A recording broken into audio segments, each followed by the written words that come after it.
It says we're going live in 4 minutes.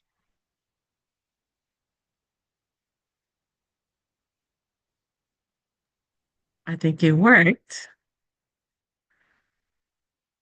Okay, yay. Good morning, everyone.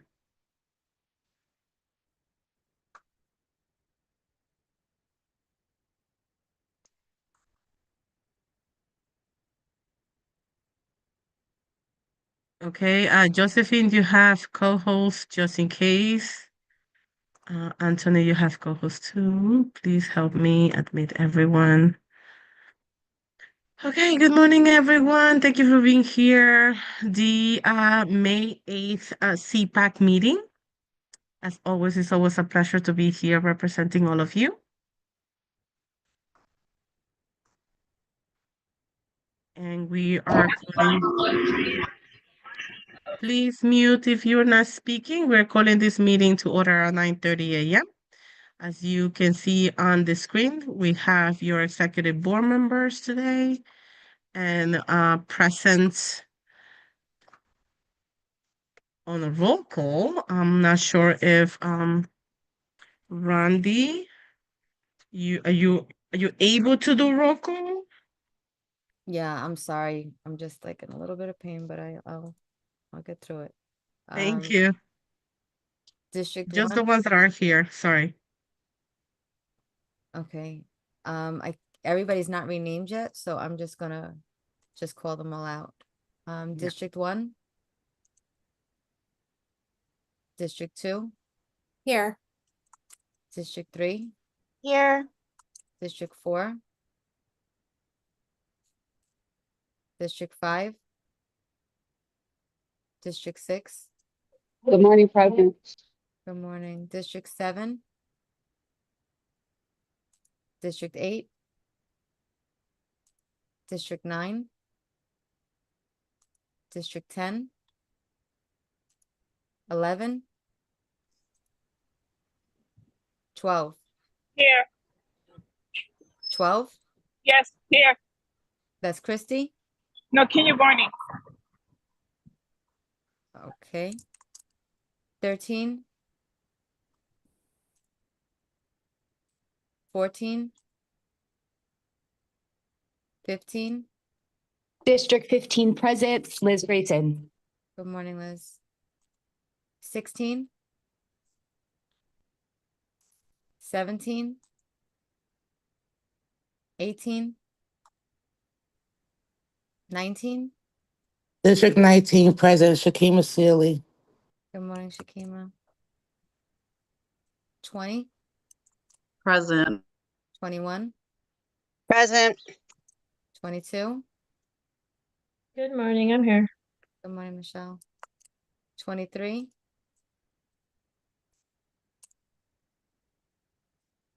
24, 25, 26. Good morning, District 26 present. Good morning, Adriana. Morning. 27, 28. Good morning. Good morning, Giselle. 29, 30, 31, 32, District 75, Brooklyn High School, I am here. Bronx, Manhattan, Present, Rosa Diaz. you're here, Rosa. Queens, Here.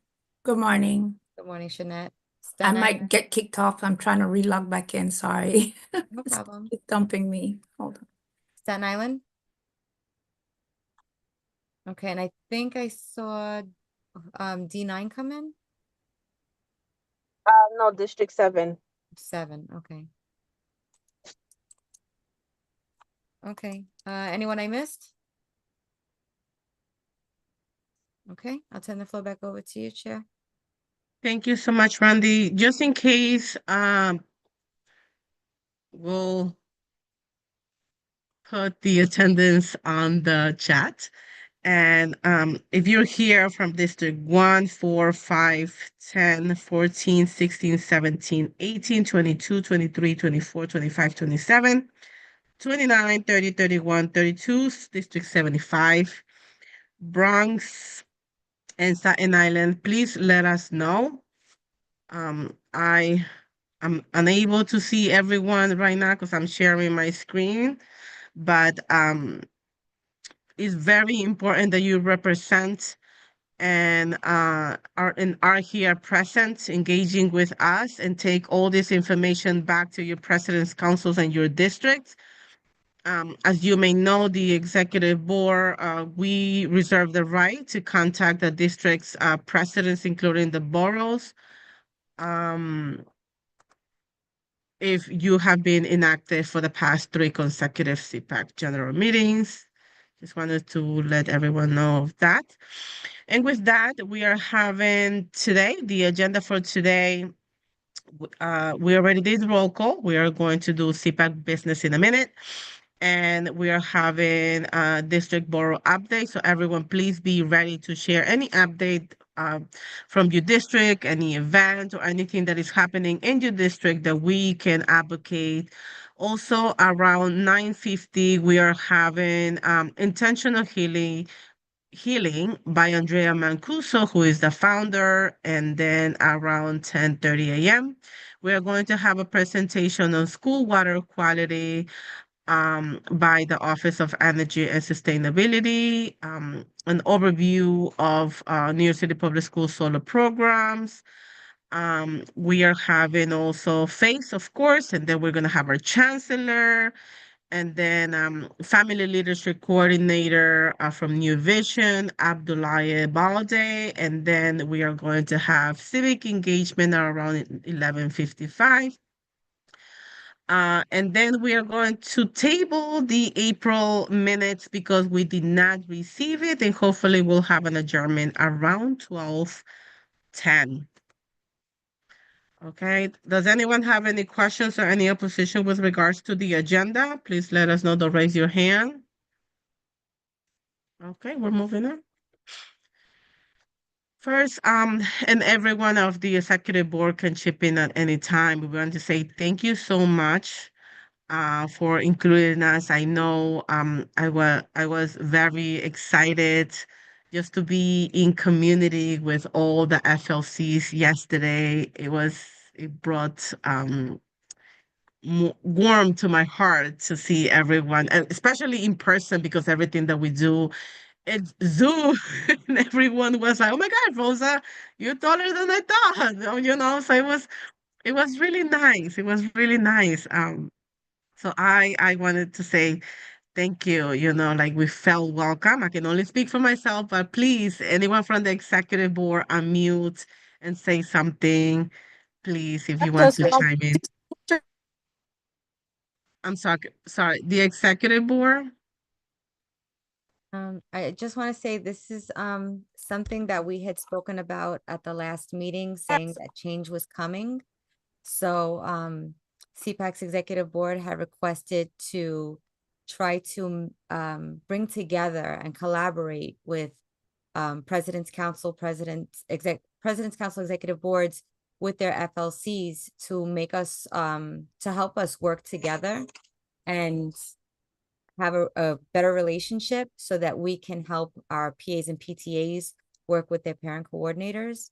So yesterday was the first of hopefully many, and we're just trying to get that collaboration together, and then we're going to include all presidents' councils so we can build that relationship, a trusting, lasting relationship with one another. So we're looking forward to it, and it was great, and we had great feedback. So we appreciate all the FLCs that were there. We appreciate Chancellor Aviles Ramos for listening to the parent leaders. She listens. She really does hear us. And to Deputy Chancellor Cristina Melendez, Danica Rux. It was a DSL, FACE, CPAC, FLC Collaborative. Always our support from Anthony Aguilar, who's our CPAC liaison. So I don't want to talk too much, but it was great, and we can talk about it another time, like more in depth if you guys like. Absolutely. Does anyone else from the executive board at CPAC would like to say something? If not, we're going to move on. Okay.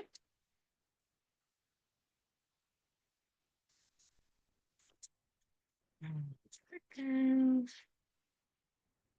And with that, we are going to go to our share. 1 second.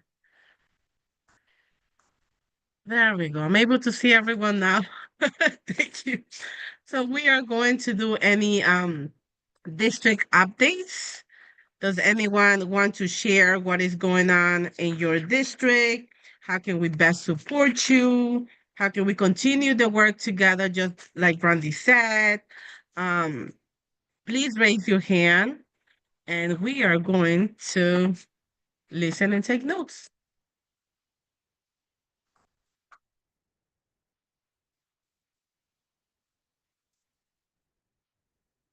Erica? Hi, good morning. I'm actually in transit, so I don't have my camera, so I apologize for that. But in District 8, we're actually doing a Parents' Choice Awards. So this will be our second year of a Parents' Choice Awards, where we get to choose the most impactful principal, most impactful teacher, most impactful parent coordinator, and the most impactful school community member that covers everyone else. Last year, we had nominations for secretaries, for our SSA agents, APs, and a little bit of everything. So our nomination period is about to open at the end of this week, and we're really excited to honor everyone. And also, while they're voting for the Parents' Choice Award, we're definitely going to make sure that we're letting everybody know to vote for their CEC representatives as well. So we're excited to push all of the voting and to recognize the great work. Obviously, this is Teachers Appreciation Week, so it's a great week to launch out our initiative at District 8 for appreciating our teachers. Thank you. Thank you. Does anyone else wants to share what is going on in your district? Please raise your Good hand. morning. Oh, sorry, I didn't raise my hand. Go ahead, Giselle. Hi. So in D28 on May 30th, there's going to be a Queens Youth Health Summit. And also on May 30th, we're gonna have a end of year celebration at PS 349.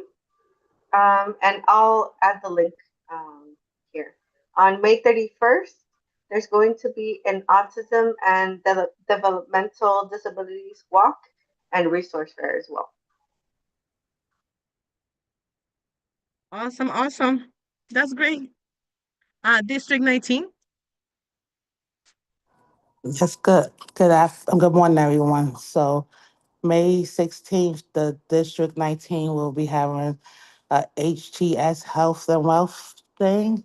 On May 28th, the district will be having a family parent awards.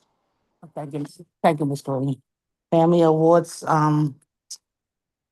brunch for certain families that they're awarding. And I think that's it. Oh, and then we have Teacher Appreciation Week. All the schools been showing the teachers appreciation this week. And then last week we had Principal Appreciation, and the district gave out nice gifts to our principals. Awesome. Yes, Rodell. On for District 7, on May 16th, in collaboration with the Community Education Council, we are hosting a legislative brunch where we bring all our local leaders to come in and give the parents in the district the opportunity to address all concerns regarding our school community, answer questions regarding budget and resources. And so we're still in the final stage of getting, local leaders and politicians to attend our legislative brunch so that way, they hear our parents' voices and their concerns and address them. and answer any hard-hitting questions that we will have for them, because we care about our community and we want them to be held accountable for what's being done and what not being done. Thank you. Love it. Thank you so much, Rudel. Caroline? Yes, good morning. I just wanted to share a couple of things happening in District 6. Very busy month for all, I'm sure. Graduation's upon us, so I know everybody's very, very busy. But just a couple of things, and I'll pop some things that I can in the chat. I'm not sure if I'm allowed to attach flyers, but we have our wonderful District 6 um, talent show, so to speak, for students for all our wonderful schools. They're getting all together and creating different performances, including actual artwork that we'll have displayed amongst the wonderful Theater of United Palace on 175th and Broadway. All are welcome to come and see the wonderful, wonderful talent that our students have. The actual theme of the show is called One World, Many Voices. And so we had a poster contest for our flyer. We had a student that won, but we had 5 runner-ups that we are going to take their actual artwork and post it on our t-shirts. So that's going to be really nice. And then one more thing that I'd like to add is we're actually hosting on the CEC side of the District 6 group. They're hosting a parent spa, pretty much like a parents university, so to speak. It's happening on May 24th from 9:30 to 12:30. And it's to pretty much give our parents information on all things President Council, PTAs in general, CECs, and ways that they can connect with the community and their school's community. So we're looking forward to all of these wonderful events and just very proud of every single parent leader in this space right now, because we're really doing the hard work of pushing our schools forward, and we're doing it on the balance of being parents. So kudos to all, and thank you so much for the time. Absolutely. Yay. Adriana? At District 26 President's Council, I'd like to share that on May 17th, we're having our first district-wide clothing drive to help fundraise for President's Council. And we're gonna send it out to all the schools, and hopefully you can raise some funds for President's Council, which leads me to our annual legislative breakfast, which will be on May 23rd, which is well attended. And we will be, for the first time, celebrating our legacy PTA presidents that have been doing this for a number of terms. And our community will be coming together, electeds, NYPD, all our schools are well attended, principals, APs, parent coordinators, and our PTAs, to really celebrate what our parent leaders have been doing pretty much on their own time. So those are 2 events we have going on President's Council. Thank you. Awesome, awesome. Does anyone else wants to go before I go? Yes, Kenya. Welcome. Well, I'm new here, so far we have a science fair coming up May 28th, and a graduation for the kindergartens June 23rd. So far, so Thank you for sharing. that's all I have right now. Thank you, and welcome. Thank you. Priscilla? Sorry, guys, I'm running around for Teachers Appreciation. I'm excited. District 29 has an oath installation for our PTAs. We have like this really big banquet. We've been fundraising heavily to celebrate our newly installed PTA boards.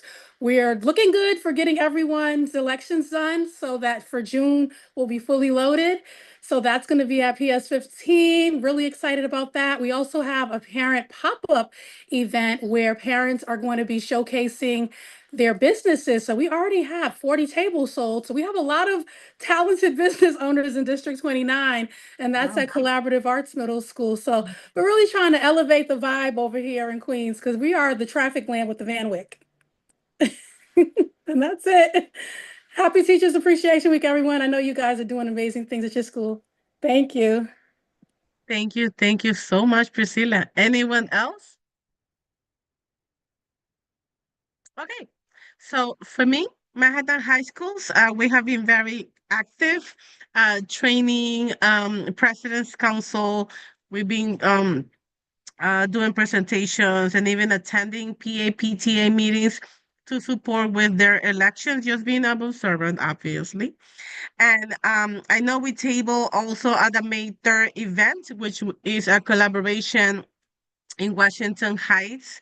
For the past 3 years now, we provided books, we provided arts activities. I will share some of the pictures, and also just interacting with everyone that showed up, because still there is a lack of sharing the knowledge. Like, they don't know, some of the parents don't know, like, what is Manhattan High School's President's Council, you know what I mean? And we support all the districts from 1 to 6.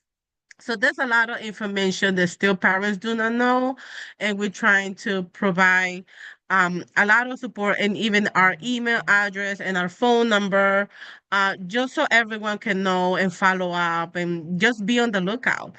Um, and for District 4, I know the representative's not here, but because I am also in District 4, I know we've been engaging and doing a lot of events when it comes to teachers' appreciation. So I am excited. I've been to so many already, and I just love it. I just love being in community. Okay, we are, yes, District 14, yes, well. Everybody, good morning. I wanted to share that about 2 months ago, we did our third annual parent leadership training, and we offer every parent leader breakfast. But we also learn from parents. So we have small breakout rooms where parents would teach us how they did fundraising or a Canva 101. We have amazing um, breakfast for all parent leaders, and we invited the whole entire executive board. And also in District 14, the President's Council has worked with the district office to provide training for everybody as well. We do fundraising training, we do regular training, because I think that's one of the hardest jobs in every PTA is being a treasurer. So we have taught people how to use Excel sheets, how to monitor the things. So that's being done in District 14. Thank you. Thank you so much. We are now moving on with the agenda. And Andrea, if you're here. Oh, I see you. Good morning. How are you? Thank you, Andrea. The floor is all yours. Thank you for being here, and take us away. Thank you. Thank you so much for having me, Rosa. I appreciate it. Hi, everybody. My name is Andrea Mancuso. I am the founder of Intentional Healing and Wellness. I'm really grateful to be here, and I want to begin by saying thank you for the work that you do. I am a former school psychologist of 14 years, and so I'm very familiar with what happens on the school level and all the work that goes into what you all are doing. And so I would be remiss if I did not begin by thanking you and letting you know that sometimes the work feels as if no one notices, but it's really appreciated, and the system can't run without you. So that's first and foremost. I'm curious, and I did prepare a couple of slides just for the visual learners who like to sort of look at something, and I'll share that in a moment. But I'm curious if in the chat, if on a 1 to 10, you can let me know, how stressed are you right now on a 1 to 10? And it doesn't have to be in this particular moment, but I would say at this particular time.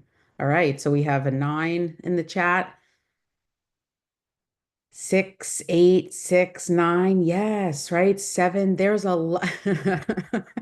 Josephine, we have a 12. Yes, there is a lot. 10, 7. There's a lot happening, and my business is really designed to support this particular piece. And if I always say that if we begin workshops and you are at a 12 and I'm able to get you down to a 9, then the workshop was successful. If you're at a 6, I'm able to support you in bringing it down to a 3, then the work is successful. What about overwhelm? On a 1 to 10, how overwhelmed would you say that you are? Do you have a lot of work? Do you have a lot to keep up with? Where are you at with the overwhelm? Taking care of family, children, managing, juggling, scheduling the Zoom meetings, showing up, remembering all the tasks, right? There's a lot that you are doing. Yeah, 10, 10, 10, 10, 15. Exactly. There's a lot happening. And what about exhaustion? 1 to 10. We're almost at the finish line, right? May 8th, few more weeks. This is when it gets the hardest. We have 100, 8, 9, exactly. There's a lot going on. So, DOE needs to pay for parent leader workshops for self-care. Yeah, so there's a lot that's happening, and I'm going to share my screen. My work really looks to support with all of these different things and then some. So I'm just going to share really quick. Okay, can you all see my screen? Okay, perfect. Okay, so I am a New York City vendor and certified MWBE.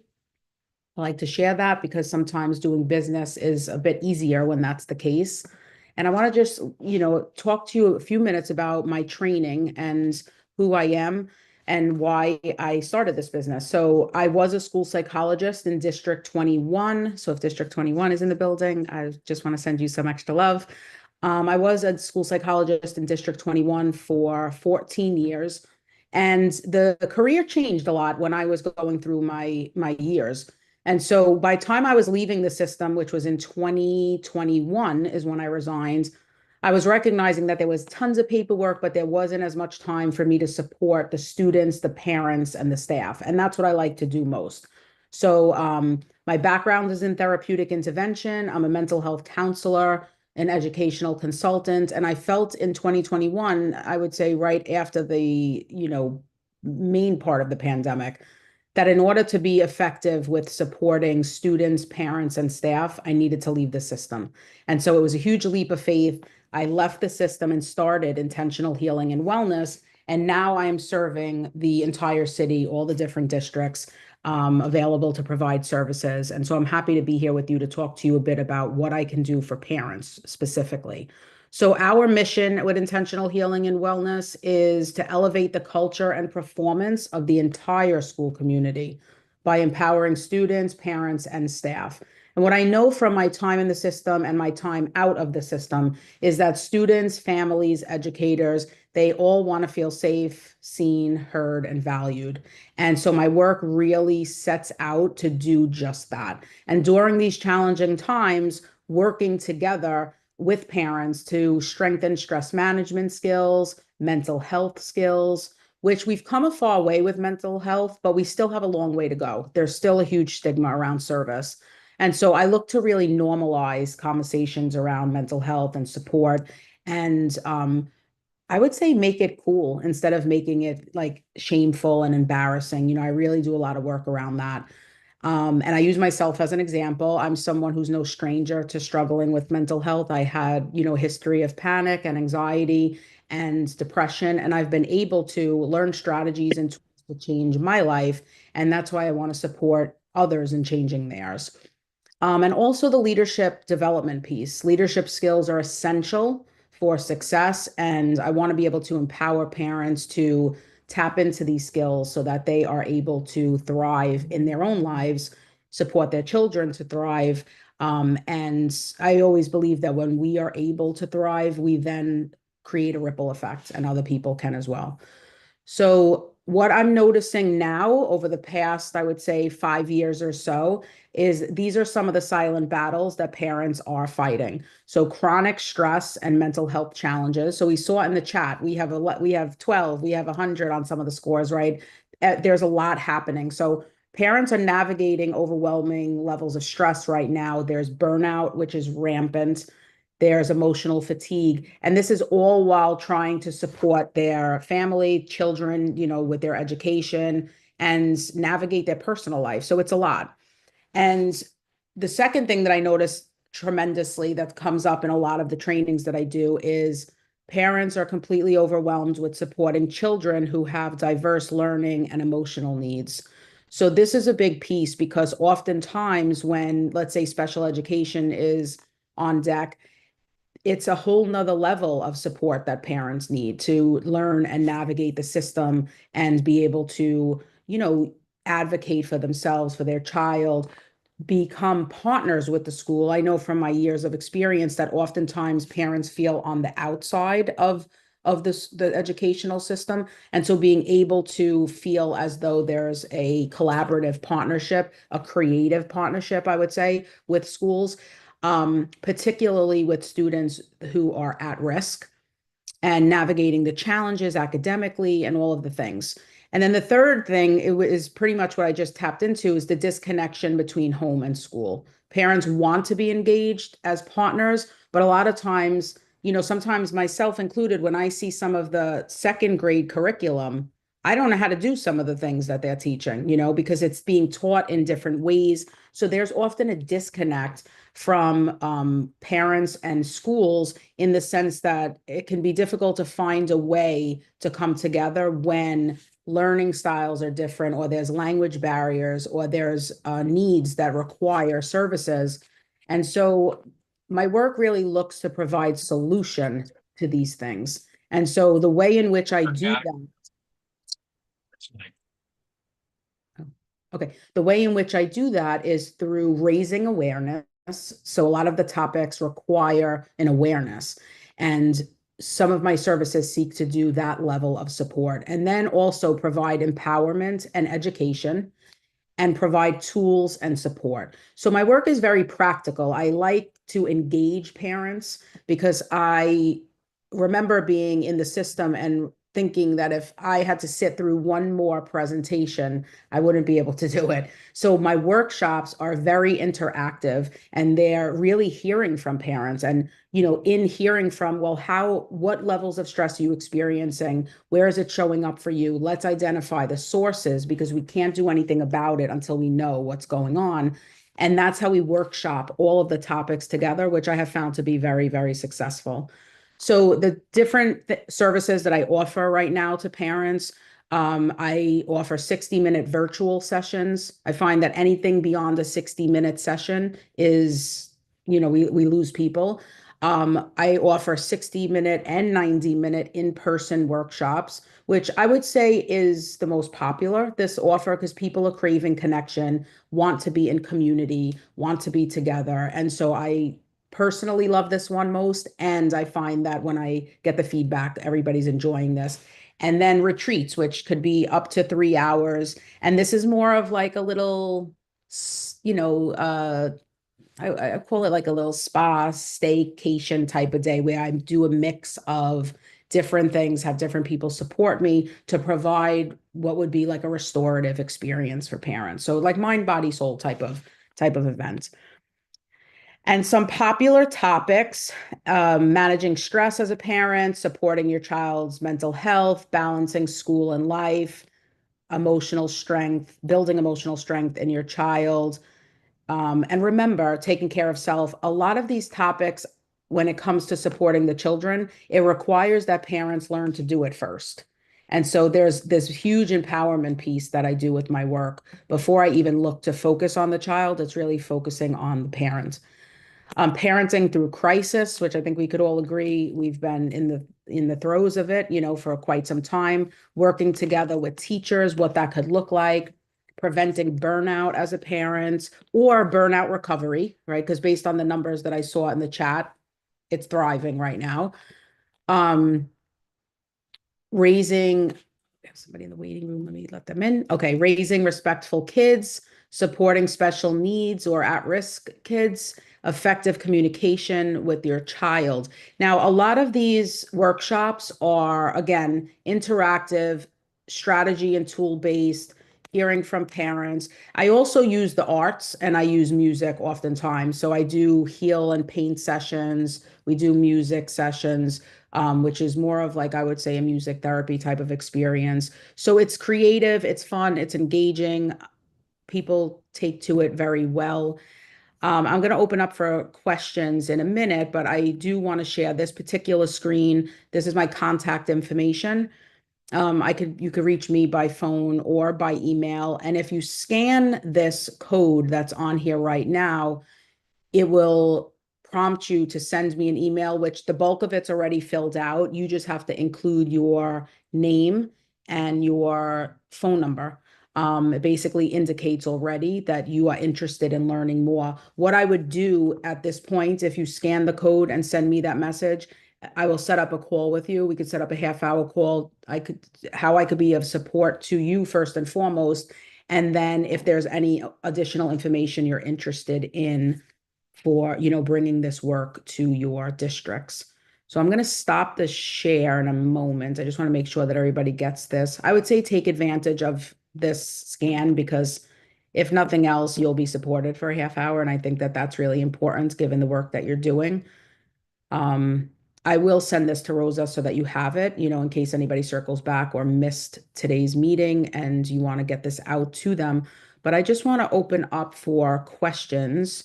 What size of the workshop groups generally? So with the parents, it varies, but that's based on who shows up. I've had workshops where I led and there was 5 people, and I've led workshops where there was 45 people. So it depends. All of the interactive sessions that I do, if it's traditional workshop style where I'm engaging and hearing from people, there's no limit. So it can be however many. When there's like the arts and it's more of a creative project and, it requires materials, I usually try to cap it at 40, just because then I know between setup and getting involved in that way, it gets a little bit more complicated. And then there was the comment of breaking generational cycles, and that was connected. Yeah, this is big work that's happening. We have Amanda, your hand is up. Yeah, thank you. Thank you, Andrea. Just in case, we do have 5 more minutes for questions and answers, and then we'll move on with the agenda. But I do appreciate it. Please do send me those slides. And Amanda, where Hi. did you go? I'm Oh, here. there we go. Go ahead. Go ahead. Yeah. I was the workshop question too. I was just curious. I know you said you don't generally love doing presentations, but will you present to a whole PA or PTA, and do you think that's useful? Yeah, I absolutely do. And thanks for that question, because that's an important thing to clarify. I absolutely do presentations. I just find that when it comes to parent meetings, traditionally, they don't like to have a presentation style. They more enjoy the interactive workshop style. With that being said, there's absolutely times in which I present and it's needed because of the material that's being given or the tools that require, people taking screenshots and stuff. And so, yeah, it can absolutely be a presentation for the PTA. And I've done that before. So we can absolutely talk. I would say scan that, we can talk more about what you're thinking specifically. Thank you. You're welcome. Thank you. Just in case whoever is on the go, you don't have to worry because I will send her information to all the members. So if you didn't get it, if you didn't scan the QR, it's okay. We got you. CPAC got you. Does anyone else have any question for Andrea? Don't be shy. Don't be shy. Please, this is a safe space. We're here working together, advocating for our parents. That's what we make it happen every single month. Go ahead, Kenya. The retreat is you said 2 hours or 8, I think. It's usually up to 3 hours. So hours? it could be 2, it could be 3. And then Okay. the segments are divided and broken down into different sections so that we touch on a few different, and this is based on what I do, who I collaborate with to hear what would they like to incorporate, is there a need for movement? Is there a need for, like meditation type things? And so it's all custom built based on the people that I'm servicing. And so if that's something that is of interest, we can talk to make sure that we hit the need. Thank you. You're welcome. The price ranges vary. It depends on, I would say, like the lowest one is for virtual for the hour. But there's all different packages. I would say that the lowest service that I offer begins at around the $500 price point, and then it goes up, so it is very custom. So that's where I would definitely want to have a conversation to hear what is it for you to make sure that I'm meeting your needs and then letting you know that. So we can absolutely go through all of that. And Rosa, that would be great if you could send out the information and then we'll, talk more. But I just want to really say thank you to everybody I want to encourage you to please take care of you. I know that lots of people rely on you, that you pour out in lots of different ways. You being on this committee is evidence. And I just want to really remind you that it's hard to pour from the empty cup, right? So whether it be 10 minutes if you start with, or a half hour if you're lucky enough, right, to give yourself some quiet time to, tap into how you're feeling, what do you need, where are you at right now, take a deep breath, get outside for a walk, get away from, the computer and do all the things. And slowly but surely we can, come back from the stress. And I always say, like, come back to self. But I really, with Rosa, thank you so much for having me. And I look forward to hearing from you all. Hopefully some of you scanned, and I'll see your messages shortly. And then I'll send you all the information, Rosa. Yes, thank you, Andrea. And I know there was one quick question from one of the executive board, Erica Newsom, on the chat. If you also do presentations for teachers and students. Yes, thank you. Thank you, Erica. Yes, absolutely. So I wanted to focus more on the parent piece today, but I do provide assemblies for students, bullying, respect for all, lots of different things, mental health, and for staff, professional development. There's a whole batch of services that I offer. So I'm going to drop in right here in the chat in case anybody wants to open it before, the link to my website. It outlines a bit more about the exact services. But thank you, Erica. Great question. And yes, it's my hope that I'm able to support the entire school community, because that's when we're finding that the most impact happens. So I'm excited to collaborate and keep up the good work. And thank you, everybody. And Rosa, thank you so much. I appreciate being here. Thank you for joining us. And I'm sure everyone will be reaching out, because as I am, a lot of us have so many roles in our school system, from SLT, Title I, PTA presidents, executive, president's council, and et cetera, et cetera. But we all do it because we care and we love doing the work for our children. Thank you so much for coming, and we are Thank you. going. Have a great one, ahead. everybody. Hang in there. We're almost at the finish line. Yes, yes, yes. Thank you. Our next presenters are here. Thank you so much. On the school water quality, you guys can take it away. I believe I gave you both co-hosts. Okay. Thank you, Rosa. Of course, thank you. Good morning, everyone. Thank you for this opportunity to talk about indoor air quality. So me and my colleague Mohammed, we are splitting between two environmental topics. One is indoor air quality, and Mohammed will be talking about the water quality in our schools. Let me share my screen.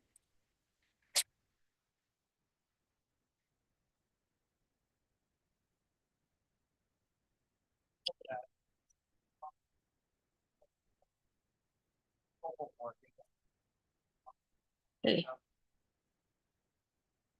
You can see my screen with the presentation? Yes, good. Okay, so let's get started. What is indoor air quality? Let's start there, IAQ. So let's talk about the air we breathe, not just outside, but inside our homes, schools, and workplaces. Quick question for you all. How much dust do you think we inhale every day? Please type your answers or guesses in the chat.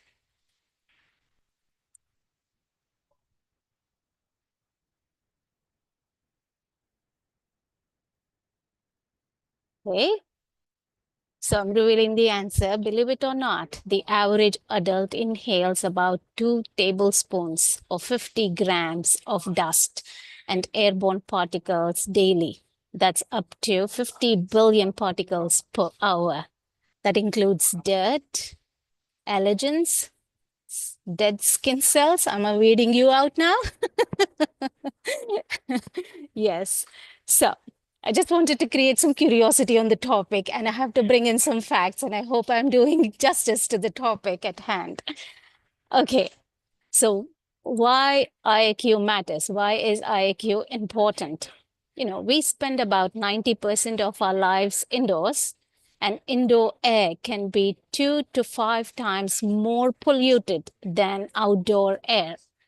Yes, there are some exceptions. There are, if you stand at a gas station, obviously the VOCs are more than your indoor air, but most of the time, the indoor air is 2 to 5 times more polluted. So why is this a challenge? IAQ is a tough topic. Often, there is no one size fits all solution, all problems, right? But understanding the problem is the first step towards healthier spaces. Okay, so let's talk about how do buildings breathe? It's an analogy, just like how we breathe through our lungs, the buildings breathe through the ventilation systems, primarily HVAC systems. The buildings with the HVAC system, the mechanical system that has filters must be, on a pretty routine basis being, replaced with the newer filters. And the buildings without a HVAC system must have exhaust vents and fans to pull away the pollutant air from our buildings. The main principle about ventilation is control the air we bring in to dilute indoor pollutants and remove contaminants. That's the whole principle about, the ventilation system. Now that we understood a little bit about why indoor air quality is important and what is indoor air quality, let's move into the contaminants of the indoor pollutants. What are these? Most of the time, these are the dust. If you have pets at home, obviously the dander, the mold spores, we know this. Volatile organic compounds, these are usually coming from the paints, the cleaning products, the furniture, the nail polish removers that we all use, the nail polishes, sometimes hairsprays, all of these have volatile organic compounds. And volatile organic compounds are pretty serious because the particulate size is so small. When we inhale, it goes into our lungs and eventually it can creep into our bloodstreams because of the size of the volatile organic compounds.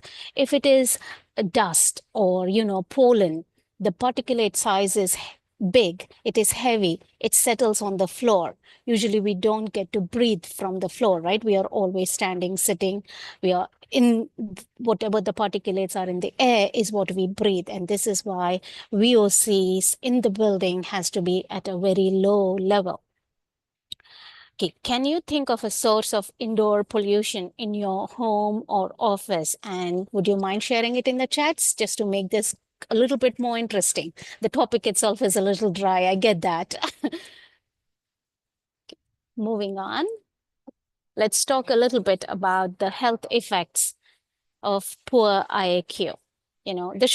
We can divide it into two different categories. One is the short-term effects. Usually when we have a poor indoor air quality, high humidity, high temperatures, high VOCs or dust, we tend to have these headaches, fatigue, irritant eye, nose, throat. You can feel the unease in your environment when this is the case. So the best thing to do is, purchasing a good vacuum and vacuuming the home pretty regularly, mopping the home, dusting off the furnitures. This is the basic thing that we do. In our school buildings, we have the custodial and the cleaning staff every evening go to all of our schools to, take care of this cleaning portion. What would be the long-term effects? The long-term effects are more like the respiratory disease. If you already have asthma, then it aggravates the asthma. And in some cases, there is a decline in the cognitive and the brain development for the children. So these are pretty serious effects. We have to take indoor air quality with the seriousness that it deserves. And now that we spoke about the health effects, let's go to talk about how can we improve indoor air quality. So the way in our schools, I'll be now focusing more on our schools. How do we improve indoor air quality in our schools is for most of the newer buildings that we are building for our schools, we are installing something called as sub-slab depressurization system. What it means is it creates a kind of, a negative pressure beneath the building, which will not allow the semi-volatile organic compounds to enter into our building through the basement. And because New York City is an old city, for many centuries, people have been living here, not taking care of the environment the way we are supposed to. So there are a lot of semi-volatile organic compounds that convert into air and seep into our buildings. And our buildings are usually closed boxes. In the winter, we close it for heating, and in summer we close it for keeping the cold intact. So because our buildings are so close, we need to be making sure that no VOCs are creeping into our building through the cracks or the holes or the basements or through these openings. We also have something called as vapor barriers that we install around the perimeter of the building to make sure that, again, through the foundation walls of the building, the VOCs are not getting into our buildings. And HVAC filter maintenance by, replacing the filters on a regular basis, that is what is repair and maintenance of the HVAC system, will help improve the IAQ of the building. And then installing something called as smart monitors or detectors, because now we have a new state law that is going to go into effect this September, where we have to record the temperatures in our classrooms. DSF and DOE as a whole, we are thinking about installing these smart, monitors and detectors to detect the humidity, carbon dioxide, carbon monoxide, VOCs in our buildings, and see how best we can mitigate the problem before it becomes a bigger issue. Right. And not to say the least, but, the human nose remains the best powerful detector. You smell something, you've got to report it. Don't take your nose for granted. Nose is the best detector, and we don't have to spend any money there. Sometimes the repeated questions from some people, you might think, oh, are we annoying health and safety team by continuously raising concerns? No, you have a reason to raise a concern. We encourage you to let for us to get the issue so we can investigate a little bit deeper to see, what the problem is. Okay.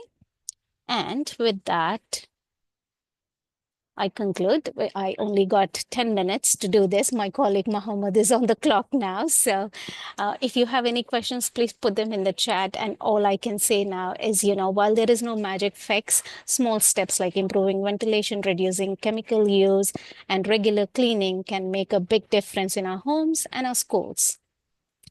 Over to you, Mohammed. Thank you. I will share my screen. Good morning, everyone. Thanks, Rosa and the Executive Committee for inviting us.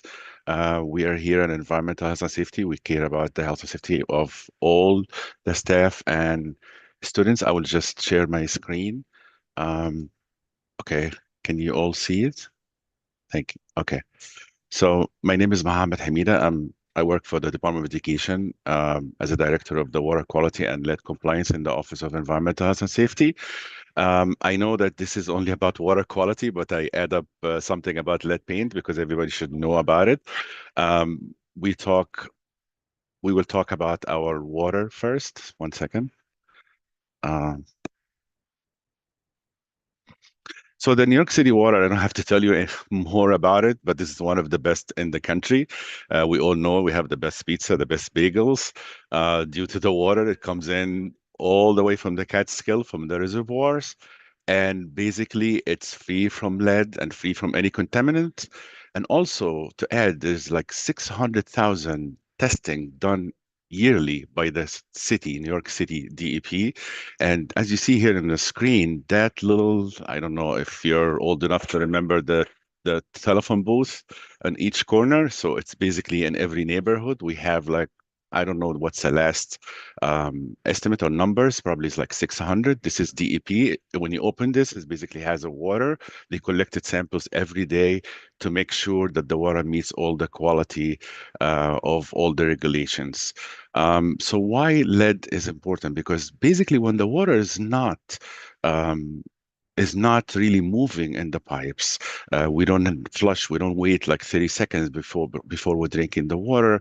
It can absorb some lead from the old solder and everything that was, as Sarita said, we used to use a lot of unhealthy and unenvironmentally safe stuff like the lead solder. Everything was banned, but we still have some little metals can be absorbed into the water stream.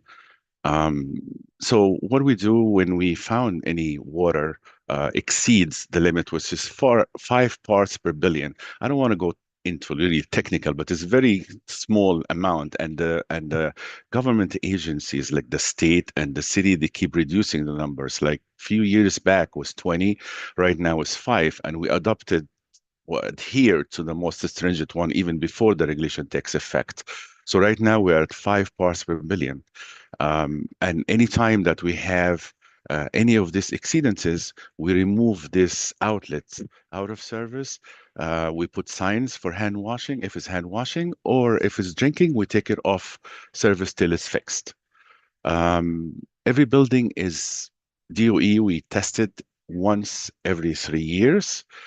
We do like almost third of all our buildings every year. Right now, we're in the last of this new cohort. We call it cohort of 2025.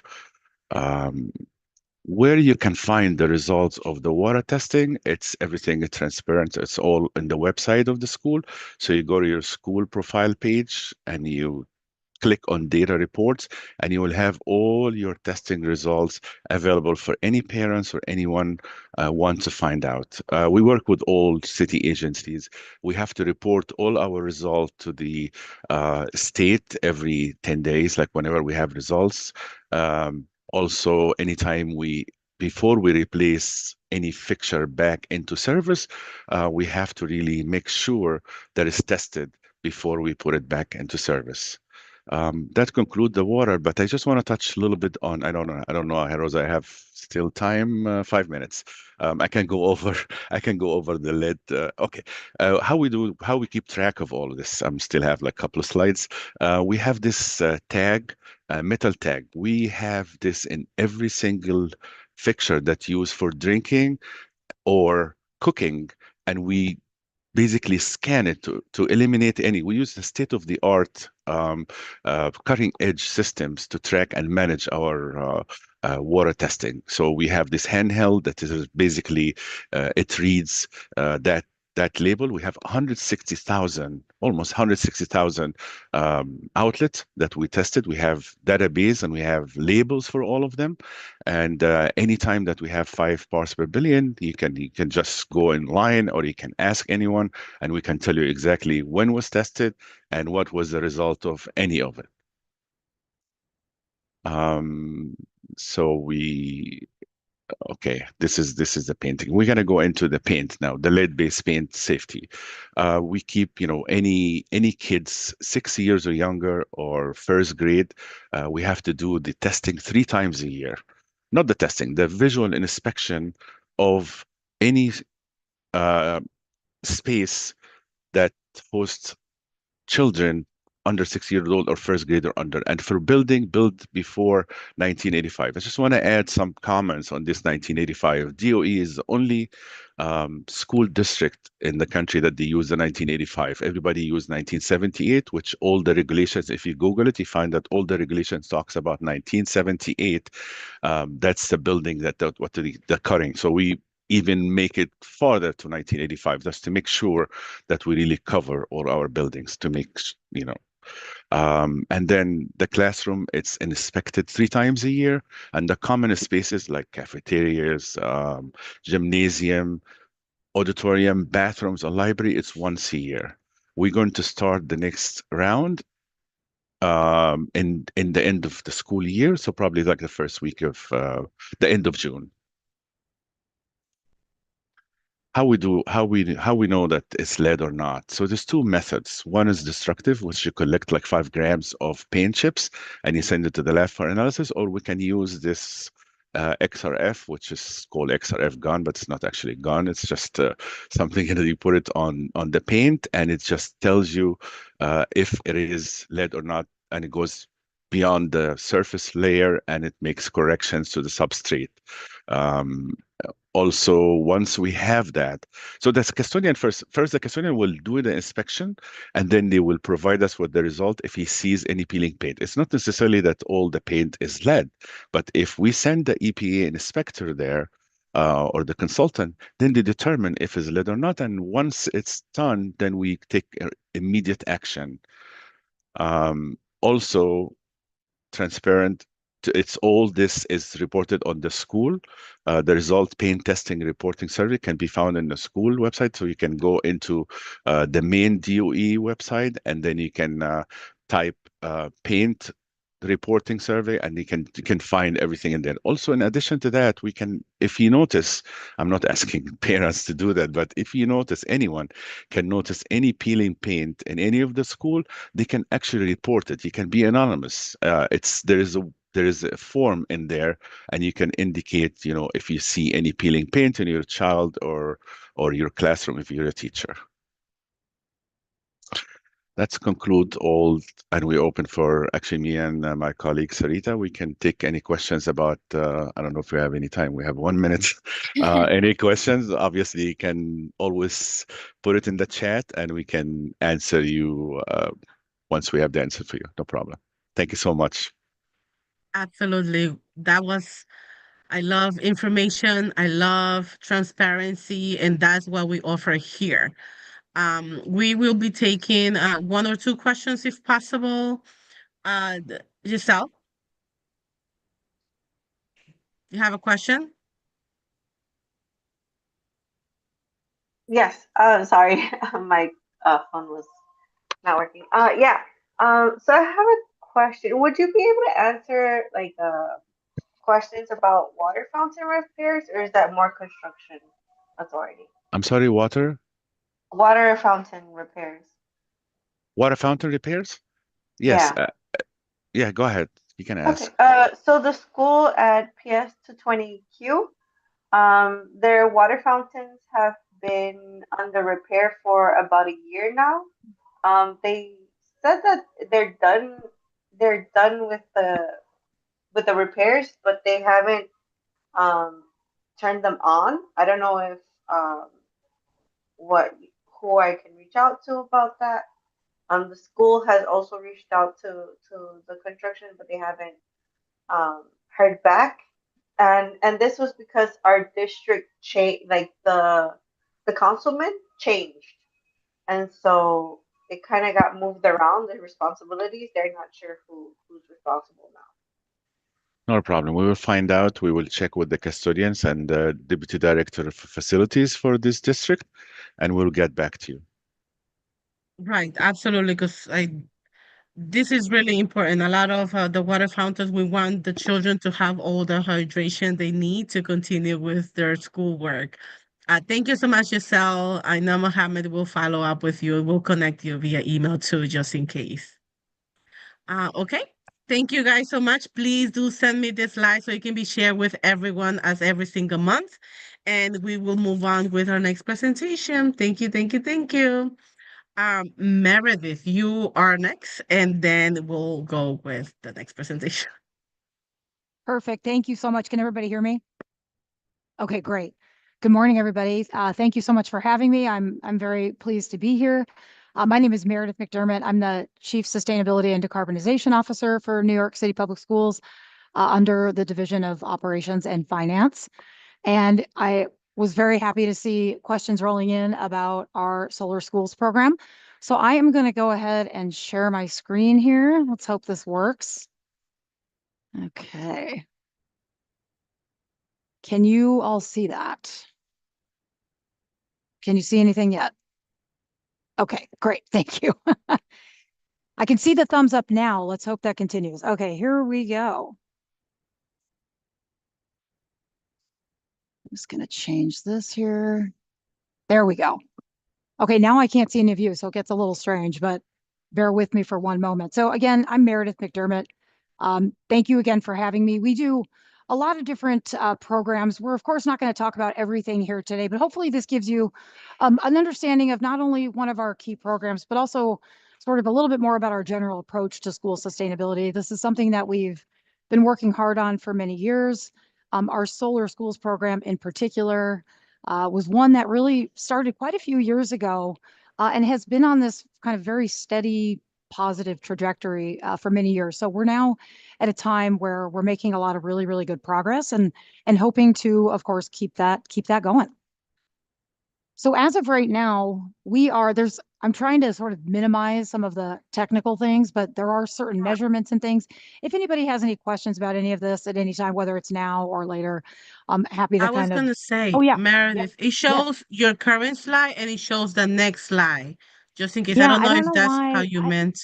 I didn't, but I don't know why it's doing that because when I tried to change the display settings, can you still see? Yeah, I don't know Now why it's it's good. still, Now it it's is good. good. Okay, great. Thank Yes, you. Yeah, I don't know of why it was doing course. that. I'm like trying to, I know it gets a little distracting.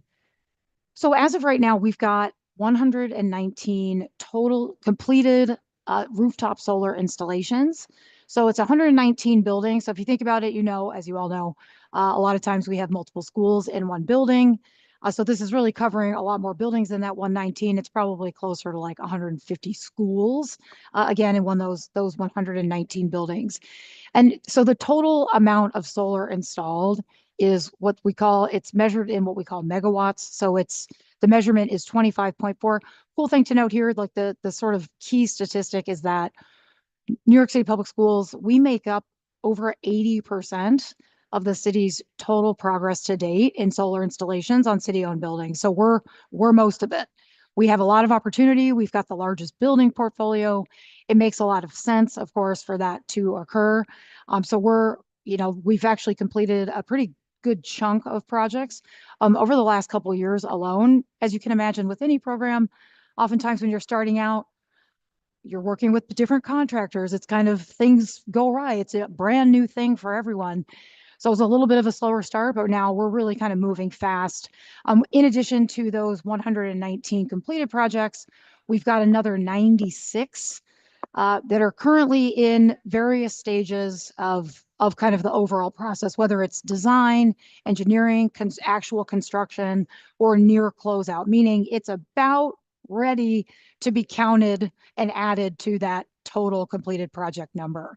So that'll get us to, I think it's over 44 total megawatts we're hoping to complete. We've got 9 projects currently in construction right now that we're hoping we can complete by the end of this fiscal year.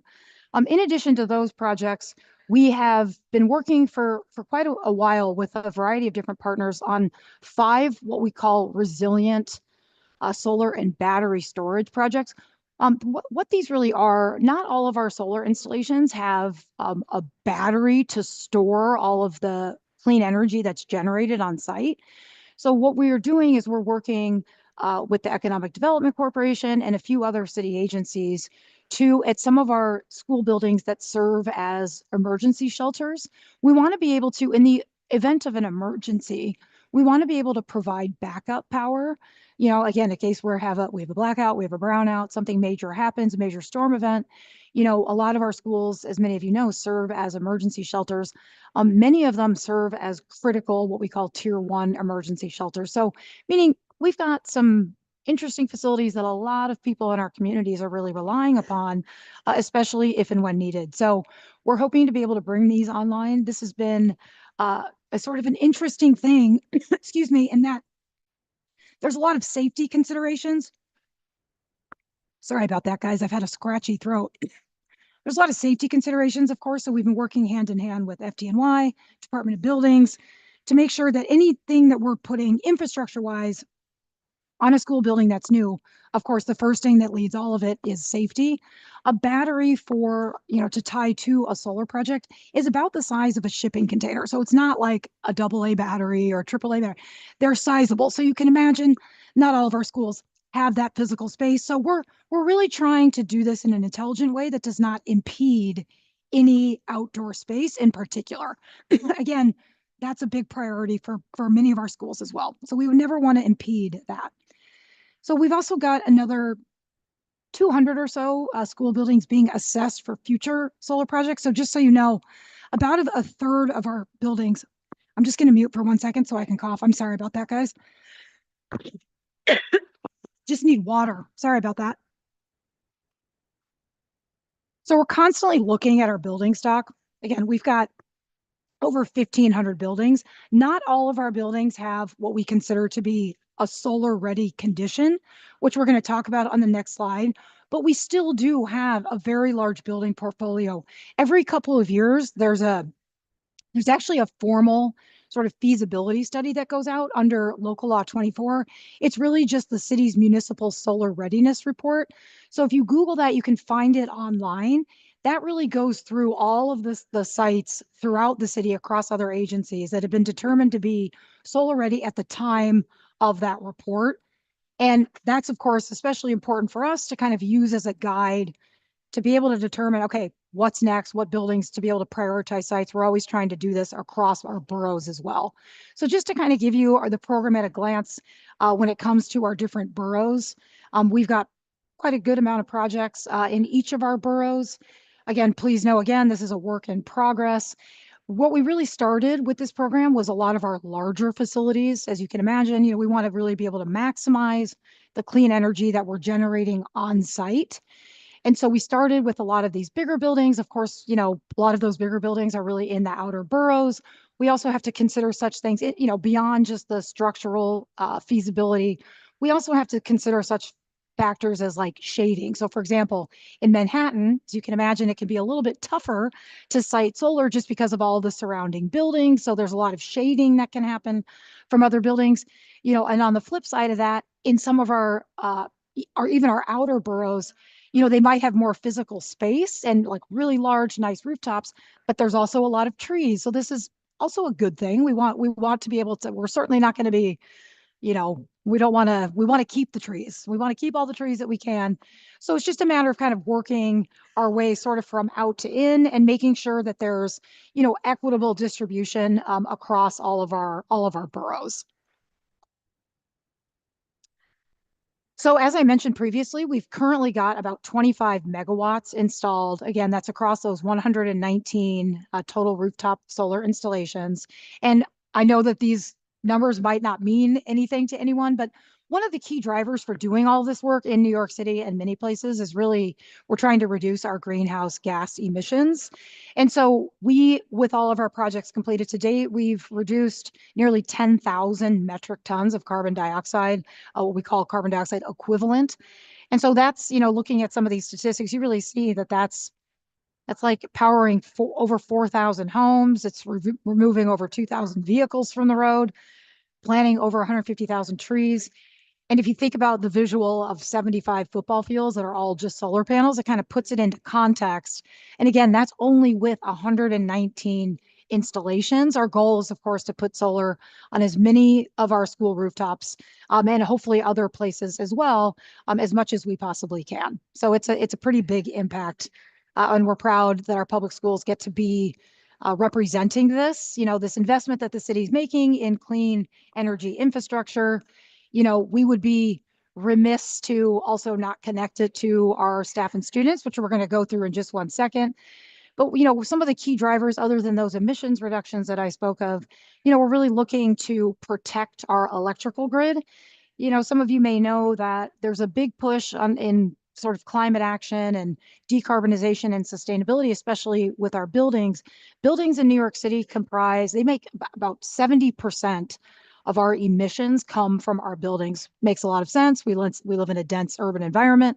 There's a lot of different energy and types of energy being used to power our buildings, our businesses, our homes, our institutions. So it's a very big footprint. So energy in New York City, energy management is especially important.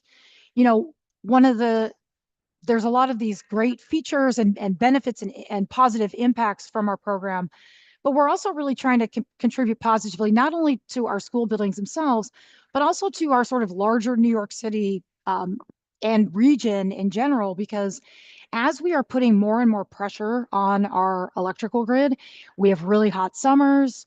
You know, those heat emergencies seem to be increasing. There's a lot of demand on our electrical grid. We're also, in order to further decarbonize our buildings, there's a lot of emphasis being put on electrifying our buildings, our school buildings included. And so as we're kind of pulling away from using natural gas and fuel oils to heat our buildings and relying more on electricity, these types of programs become even more important. You know, so we're really excited about the resilience aspect of our solar program as well, you know, beyond just reducing air pollution and also helping to save the city costs on our heat, light, and power budget. So part of this program that I personally, you know, find to be the most optimal benefit, of course, and really is very unique to doing this type of program in public schools, is that we've leveraged from the very beginning of this program over 10 years ago. We really wanted to leverage the opportunity that it presents to our schools themselves beyond just the buildings.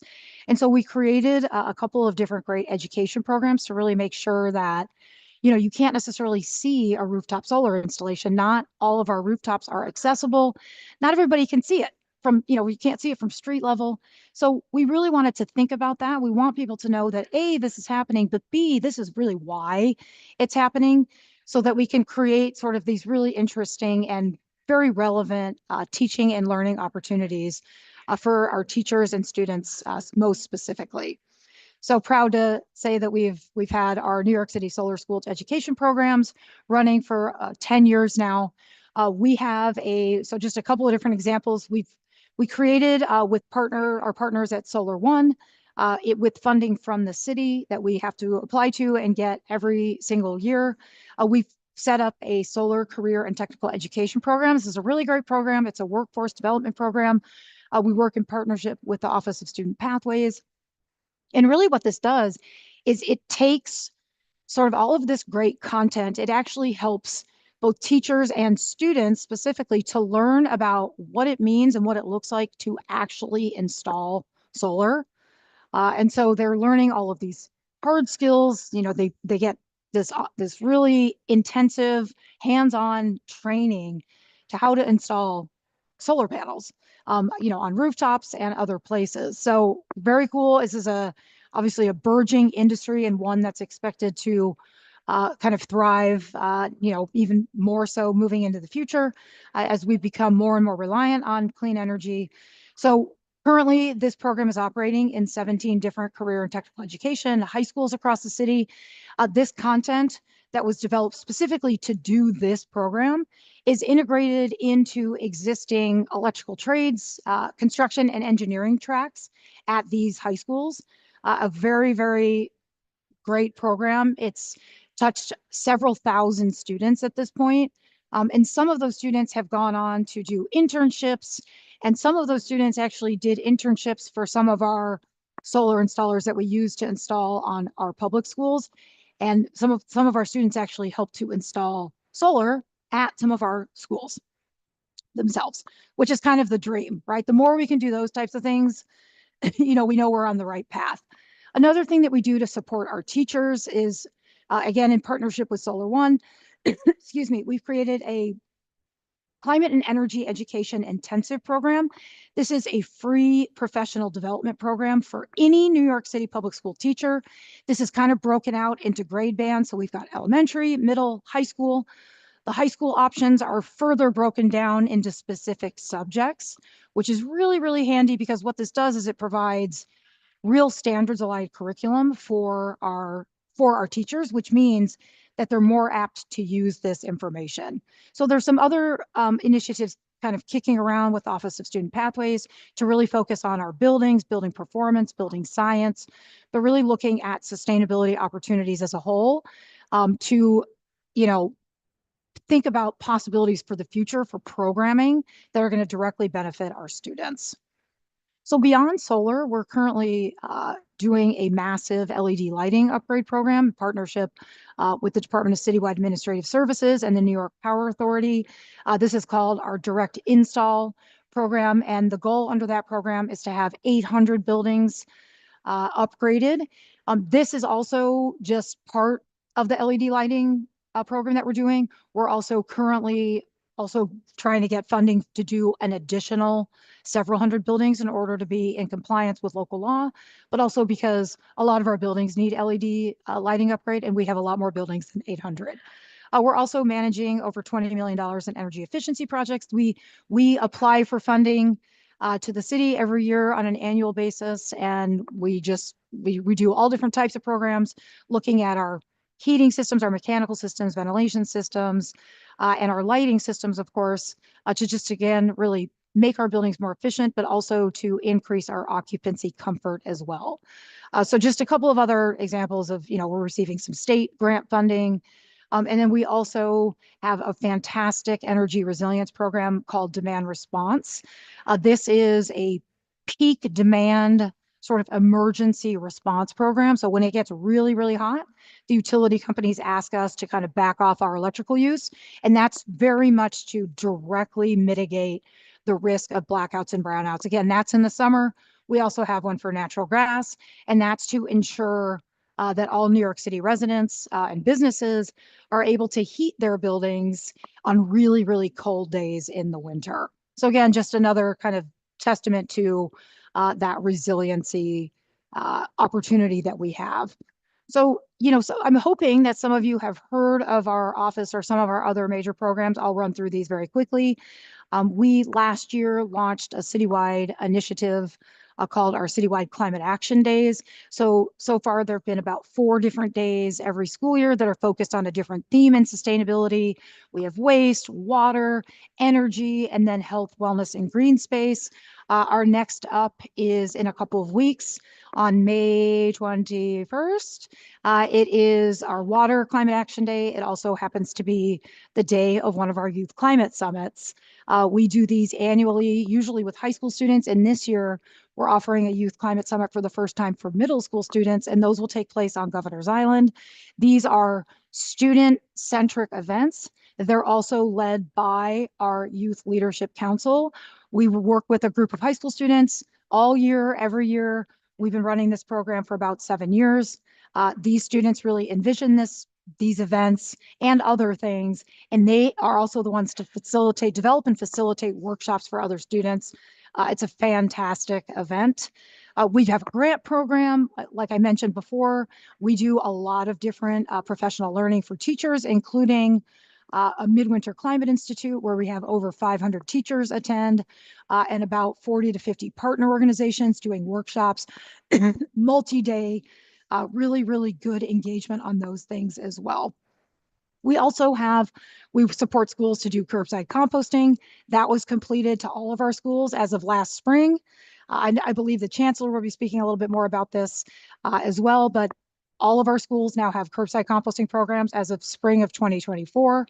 Our Office of People Transportation has done a tremendous job in working to get grants to be able to support our bus vendors, to electrify our school bus fleet. So 180 new buses, again, under various EPA grants. Federal grant funding has been a particular challenge, of course, recently. However, this is still very much a goal. And like I mentioned, OPT has been working very hard on this. We also support a school-based sustainability coordinator network. So for those of you who don't know, principals are supposed to designate a sustainability coordinator every fall. This person can be anybody in a school except a principal or a custodian engineer. It can be anyone. It can be anybody else. It's typically a teacher. It can also be an assistant principal, a paraprofessional, a parent coordinator, et cetera. And this person is really the primary point of contact for programs, initiatives. And it's just a great contact for us. It's also a great contact for the rest of the school. We do a lot of different things to support our school-based sustainability coordinators. So if you are interested in learning more, and again, I'm happy to sort of share this afterwards, of course, we do have a sustainability hub. It's basically a resource portal. It's got a lot more information about all of our different programs and projects and things, and also a lot of our partner network information as well. We also do annual reports, so I encourage you to check out our last edition of our annual report, which captures progress across last school year. So again, that was the 2023-2024 school year, but a lot of really good information in there that kind of covers the broader sort of scope of all of our different work. But with that, I will wrap it up and just say thank you so much. Does anybody have any questions at all? I know we're probably pressed for time, but I'm happy to answer them another time as well. Yeah, in thank you email. so much, Meredith. No problem. This was a lot of information, and I do have one quick question before you, Adriana. I apologize. The school-based sustainability coordinators, right? I know that we have extensive work, and I know presentations. I know Elizabeth's chat has presented numerous times, even last month. And yes, yes, yes. So I wanted to know, where can we see that report per school or per district? Is that disclosed to everyone? How does that work? And then Adriana, your question. So are you referring to just basically who has designated or not designated a sustainability coordinator? Should all the schools have a designated? Yeah, yes. So we do, there's a lot of different things. We also work with school principals just to make sure that they have support and kind of know, that this isn't just an automatic designation. I mean, there's a lot of people that want to do this role that have actually been serving in this role for a number of years. We do a lot of follow-up during the sort of designation time of the year, which happens, it happens in late fall. And so, well, actually it's late September, right? So with that, we do different trainings. We do a lot of outreach. Like if somebody hasn't designated a coordinator, we typically will do follow-up outreach to the school principal. We are absolutely able to provide like to the superintendent's office, for example, we're able to provide kind of a breakdown to say, yeah, here we are. We don't have this. And we've gone in and done different meetings with different superintendents, just to kind of discuss like their compliance with it. This is per Chancellor's Regulation A850. But what we take very seriously and value is the network of people. And, yes, it is a compliance piece, but we really just want to support this to happen because it is such an important role. And so there's a lot of different ways that we both have and can and could, so if you guys ever have any ideas about how to sort of further tether all of this work to just sort of broader stakeholder groups, I mean, including parents, of course, we're sort of all ears. We really take outreach very seriously to all of our different school and community stakeholders. Instead of just working with kind of one sliver of the organization, we really try to work across the organization at depth as much as possible. Absolutely. Thank you so much. I would love to have a side conversation afterwards. Yeah. Adriana, your question pretty quick because we're past time. Sorry. So yes, years ago, my school was evaluated for solar panels, but our roof was not in good shape. And now we're getting a new roof. So with that being said, I see it on the chat. Is our superintendent, is there a list that's accessible to know if and when which schools were assessed for these solar panels, and when is the next time they get assessed, or what is the ongoing procedure for our schools to get assessed for this program? Thank you. Yeah, so that's a great question. And I do actually have some other information about just site selection itself. So like I mentioned, the best way to look at this is it's hard to have the list live at any given time because of the dynamic nature of things. A roof could be new, it could still experience bubbling or leaks or things like that. There's always things that can happen to a structure. The best way to look at the most recent assessment, which I believe was only about a year ago, is Local Law 24. It's the season, and I'm happy to share this as well. And maybe Elizabeth, great, she just shared it in the chat. If you look at that, it actually has a full list of what have been determined to be our sort of eligible or solar ready rooftops. Now, like I said, this is being assessed on an ongoing basis. If your school or schools in your community, if they were determined not to be solar ready many years ago, but that they either now have or are getting a new rooftop, rest assured that absolutely would be included in the matrix. We work very, very closely with the School Construction Authority, just to talk about not only like project conflicts and things, but also on the roof replacement sort of capital plan. So essentially, when they're putting, and we advocate for roof replacements and capital investments in roof replacements because we do have a lot of old roofs. And typically we try to eyeball like 10 years or less, in terms of age as our first pass. But, things that currently that have active roof warranties, things like that. But that is always changing. So the goal is to be able to stay working in very tight conjunction with the school construction authority to advocate with city council, for example, for more and more rooftop replacements, because what that does is that enables us to have basically more space to play with. So the more of that happens. So yeah, so these feasibility studies are happening on an ongoing basis. This report comes out every 2 years.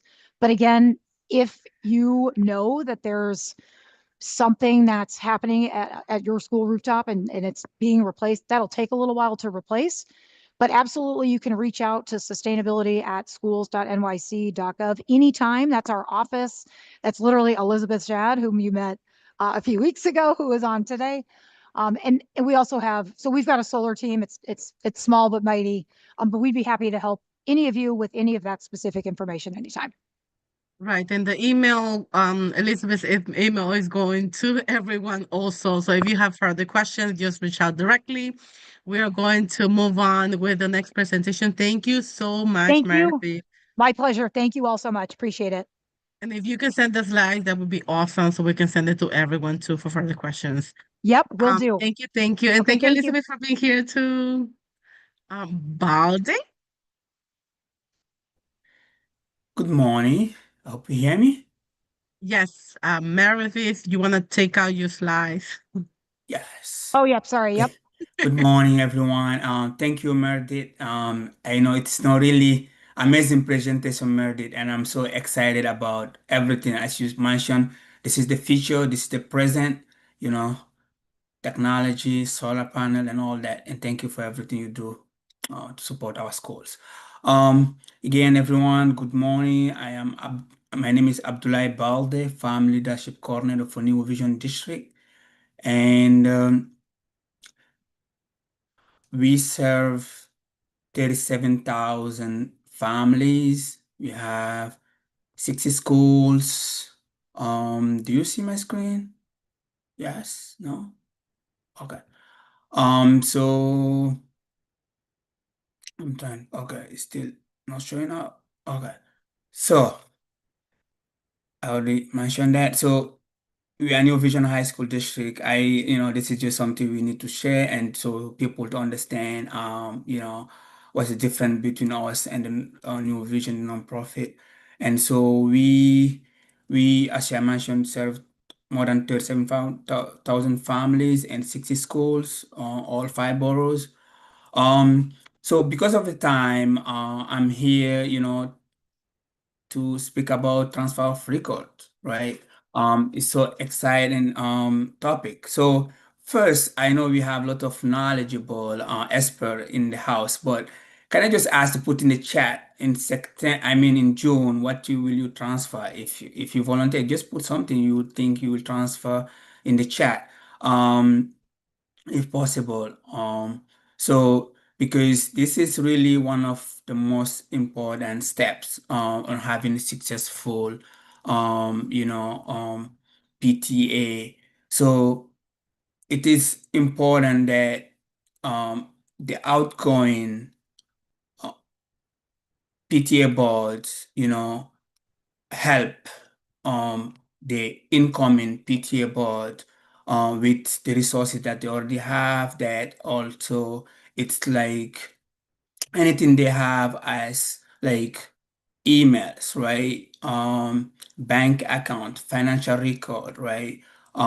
Making sure that they um the newly elected executive board receive all the resources and with also proof, right? So it can be a paper or like electronic form, and also these document must be maintained on the school premises, right? Um, so there's also a timeline to keep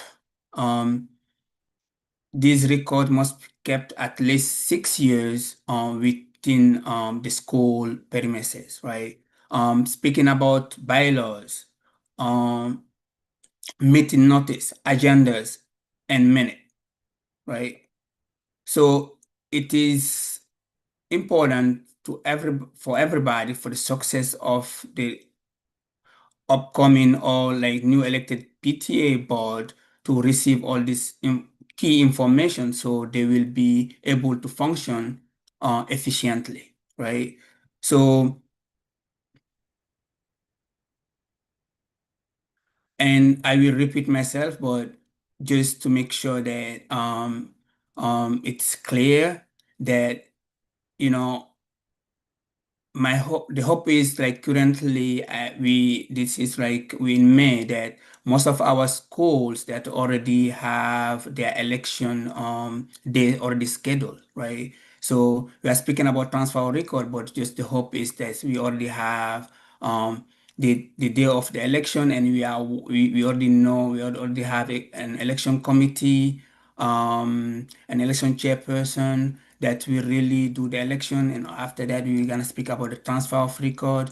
But because of the topic of the day is the transfer of record, it is really key for to make sure that all stakeholders work together to make sure that we ensure like a transfer of record that is really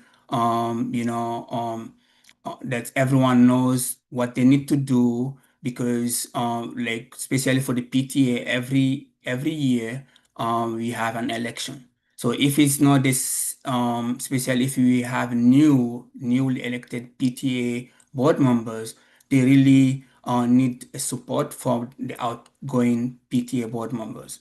So and also making sure that the transfer must take place on a school premises in the presence of the principal as soon as practical following the election, right? And the PTA record that are being used in a legal action must be retained for the entire period of the legal action, right? Um, Special attention must be paid to ensure that document created in electronic from remaining available and accessible. Like we're speaking about password, right? So if the outgoing PTA leave without like giving them access or showing them what to do, it will be not easy for them to start really in a good position. Next. So I already mentioned this, like we see like emails, minutes, meeting minute, password, invoices, like annual financial report, election certification, right? So any other like important document or like and also materials, like it can be also like if the PA or the PTA have like a computer or a printer, that's also should be transferred, right? Anything really that you think, so working also closely with the parent coordinator, the principal, making sure that everyone knows what is happening and when it's happening, and like making sure that we have full transparency during that data transfer of records. The date is June 30th. Transfer of record meeting must occur no later than June 30th of each school year, right? So the hope is from April 1st, you already have, you're gonna start like having this election, but no later than June 30th, the transfer of record should happen before like the outgoing PTA or PA members leave the office. These are just example of, I will put in the chat like the Parent Association June transfer record sample. And there's a guide, so we do not need to reinvent the wheel. The guide is already there with all the thing that I just listed like a minute ago. And so also we have different responsibilities, right? So we have the PTA president, we have the secretary, we have the treasurer. All these people have different responsibilities. So everyone, according to their role and responsibilities, should, transfer the information or anything under their responsibility and sign under their name. So speaking about transfer of record, we know now technology, people like, I know like, from September 2020, 5, we start implementing, the DO external email for parents, right? So, with that, you also have like Google Drive, right? It will be people will be able to collaborate better, and if they want to share, like collaborate, even though you are the PTA president, the secretary, you can collaborate in one Google Drive document or folder. So this is just like a sample. I know most of you guys knows about that, but you just make sure that, so if you have parents that are new to the city, or maybe English is not their first language, or they are not well integrated. So it will be always helpful to guide them and support them to make sure they feel comfortable and welcome, and that somebody is teaching them how really to use maybe Google Drive, or like they can speak with the parent coordinator of the school so they know what to do. And normally, if someone guide the parents, we have these documents, especially with all the what I shared with you in different languages also. If you want, I will be able to share that with you. So definitely, it is, if you want, you need more questions, or you can email face@schools.nyc.gov, or also PTA link, or you can also email me at abalde@school.nyc.gov. I'm not sure if it was fast, but I just want to reinstate what I mentioned before. It is really important to make sure that all stakeholders are involved within the transfer of record. That means the outgoing and the incoming PTA members, that all members should be present: the president, the treasurer, and the secretary.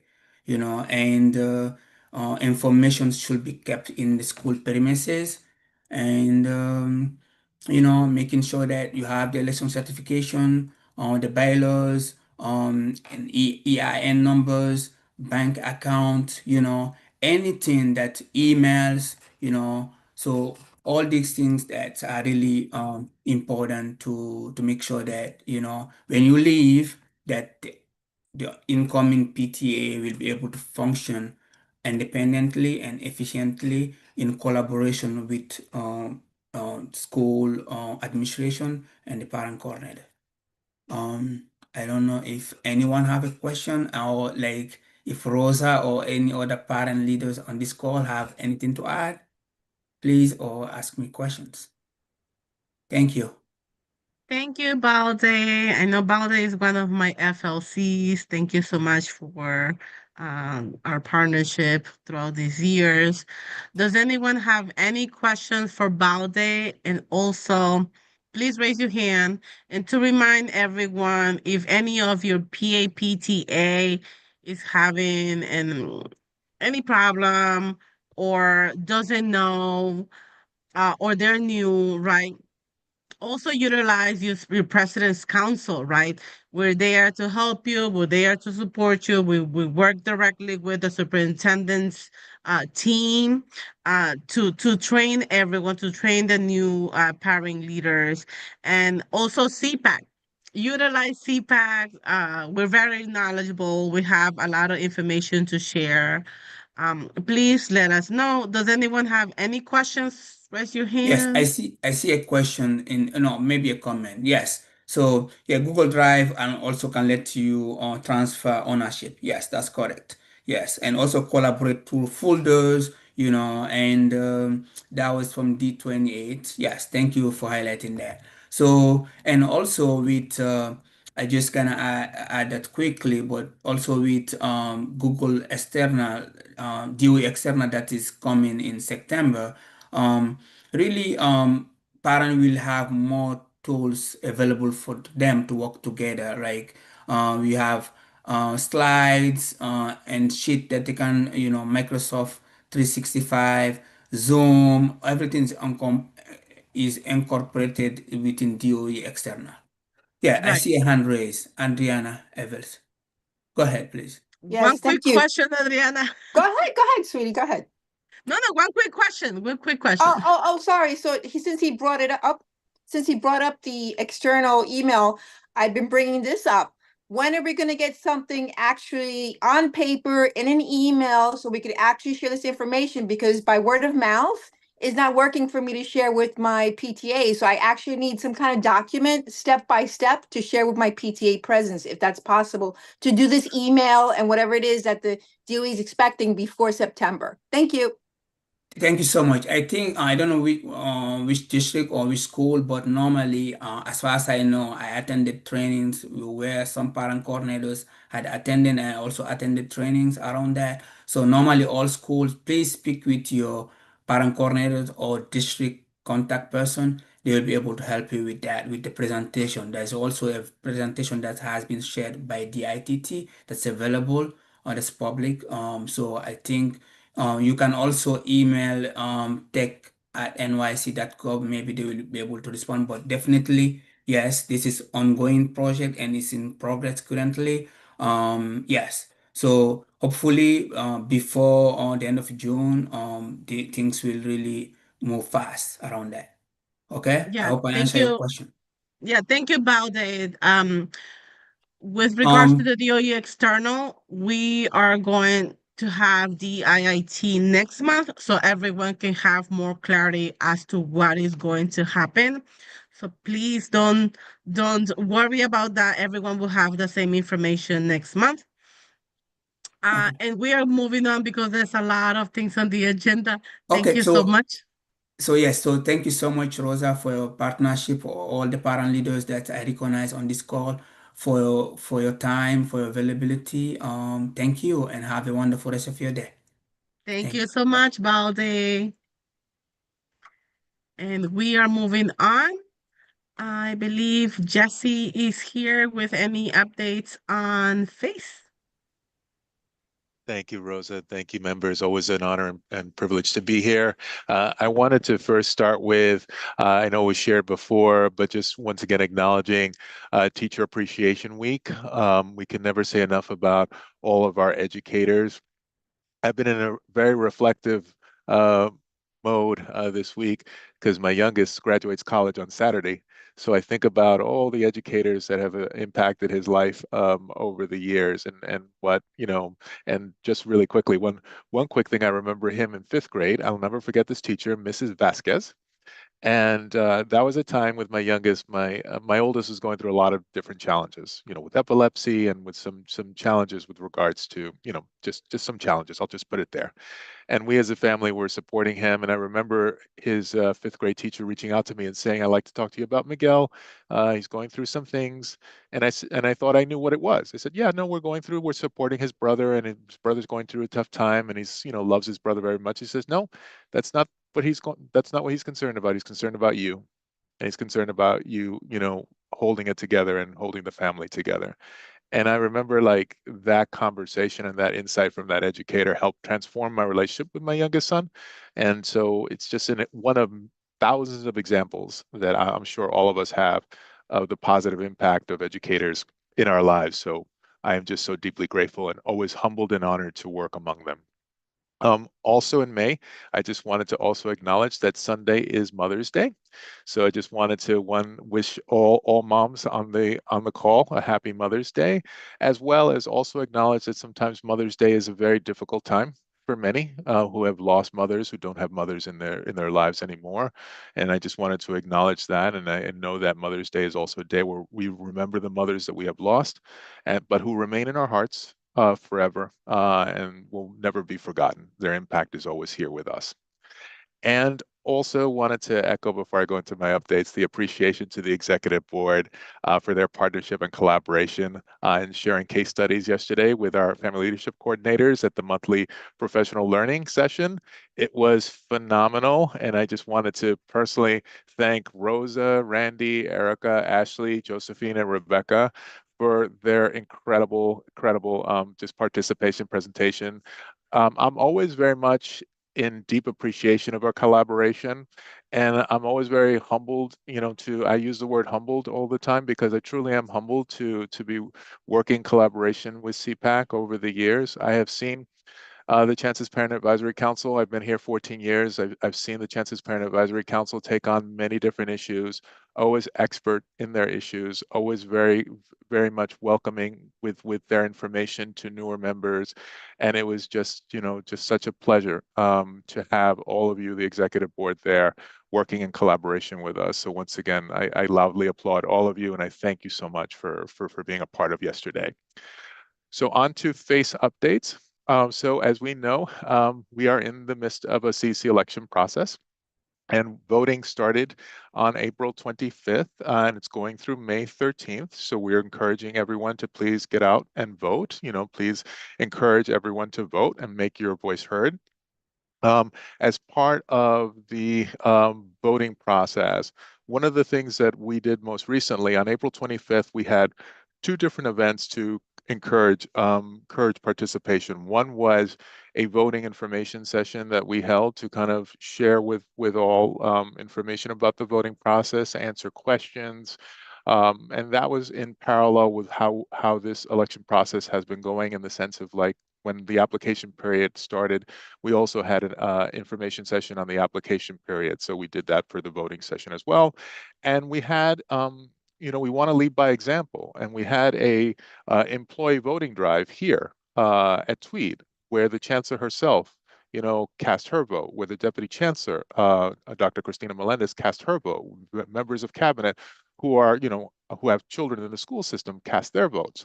So it was wonderful. It was also on the 25th. We also extended it, a few other days, and encouraged our employees at Tweed who have children in our New York City public school system to also, lend their voice to the conversation and vote, because we feel that it is important for all of us to vote. And we wanted to set that example as well and encourage schools to do similarly, like where we could set up workstations and establish what we call voting parties to encourage parents to vote. And if parents don't have access, to the internet at their home, definitely set up workstations where they can vote at the school. So that was, something that we did on the 25th, and we encourage, our schools to do the same. Also want to talk about the working group. So we have had an election working group throughout this entire process. I just wanted to publicly thank again all of the members of the working group. It has been extremely informative for us to one, make improvements to the process, both currently and also think about future improvements. So I just wanted to continue to thank the members of the working group. Our next working group session will be on May 29th. I'll have the team include a link to register. Once again, the working group is open to all. And if you had not attended any working group sessions prior to this, you are welcome. You don't have to have attended working group sessions before. You're welcome, your voice is welcome, and your input is deeply valued and welcomed. Also wanted to thank District 18. We had a town hall meeting with the Chancellor on Monday. It went very, very well. Wanted to thank all of the members of the District 18 community. And we look forward to engaging in our future town halls. We have quite a few coming up in June. We have District 8, 17, 32, 16, and 14 coming up until the rest of the year. And we look forward to our remaining town halls for the year. And we thank all of the districts for the town halls that have happened so far this year. And also mentioning that CRA 663 regulation has been posted for public comment and will be before the PEP on 6/18. With regard, I know that our Office of Language Access has, had an information session earlier this year on some of those changes, and it is posted, and we encourage everyone to look at the posting and add your changes and comments to that before it goes to the PEP on the 18th. Also wanted to mention that we had previously a FACE hosted over 400 parent coordinators. Also with the parent coordinators, we had our FLCs, FSCs, colleagues from other New York City public school offices for a parent coordinator conference, where we also had a resource fair. And at the resource fair, we featured about 48 tabling partners representing cultural institutions, community-based organizations across the city. Parent coordinators had the chance to connect one-on-one with these partners, pick up materials, resources, and the idea was to bring that information back to the school in order to establish new relationships, new resources. Our parent coordinators, as we all know, are essential partners in the work with us, and anything that we can do to help support them, we will do. So that was our PC conference. Also want to mention that our Train the Trainer series, which is the next step of our FACES New York City Reads work, is going forward and going well.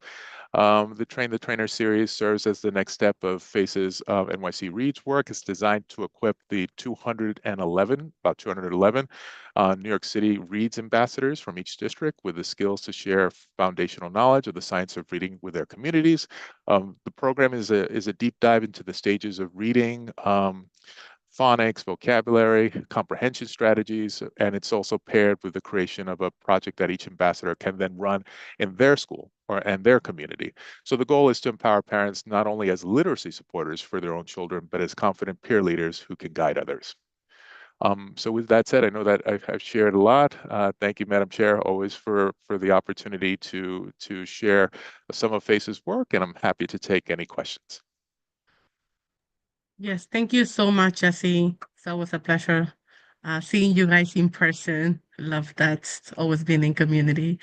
Does anyone have any question? Please raise your hand. We have like 6 more minutes left. Questions? You answer everyone's questions, I guess.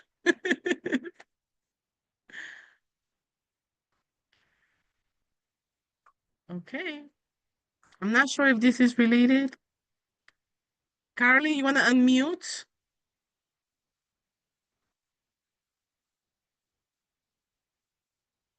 Maybe not. Okay. Thank you so much.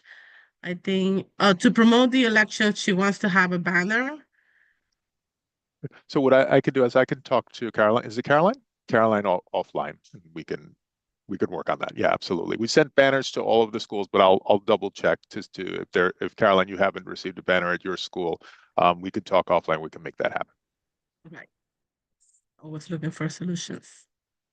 Okay, thank you so much. Is our amazing Chancellor here yet?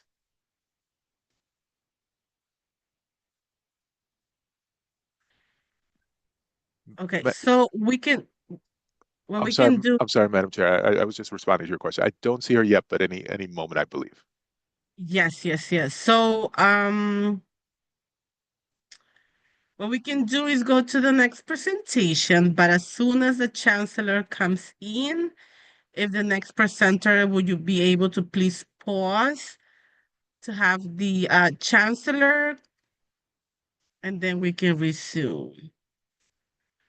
Okay, I believe Paulette, I see you. Where were you? You were just right here in front of my screen. Did she leave? I There am you go. here. Sorry. We're getting deliveries here at the office, so I had to just take myself off camera just so it wasn't distracting. But Thank hi. you, Paulette. Thank you so much for being here. Just in case, I don't know if you heard, but once the Chancellor comes in, we'll do a little pause. Okay? Thank you. Now your co-host. Thank you so much for being here. You take it away. Thank you. Thank you so much, everyone. It's so wonderful to see so many wonderful, familiar faces. Um, we really don't appreciate our parent leaders enough. So being one myself still in different capacities. I just wanted to thank you first and foremost for the opportunity to present on behalf of the Civic Engagement Commission. I am the Brooklyn Borough Participatory Budget Coordinator, so that is my capacity today. And we are about to launch the vote phase for the People's Money campaign. So, in a nutshell, I do have a presentation. Do you have that, Rosa, by any chance, or?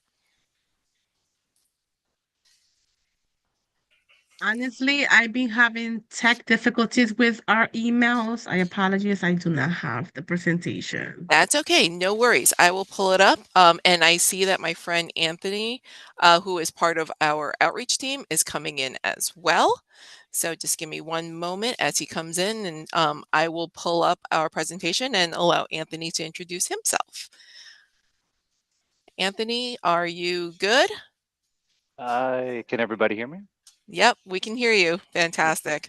Okay, great. Hi, everybody. Is it still morning? Good morning to everyone here. Nice to be with you all. Paula, will the presentation be uploaded or should I share my screen? You can share your screen. Okay. You co-host, yes. Okay, thank you. Appreciate that. So again, good morning to everybody here. You've all, you know, Paulette. My name is Anthony Carrion. I'm a community coordinator with the Civic Engagement Commission. We have a quick presentation for you all today. We're going to be talking about the people's money and ways for your school to get involved to do a vote session now between May 14th and June 25th. So pull that up here.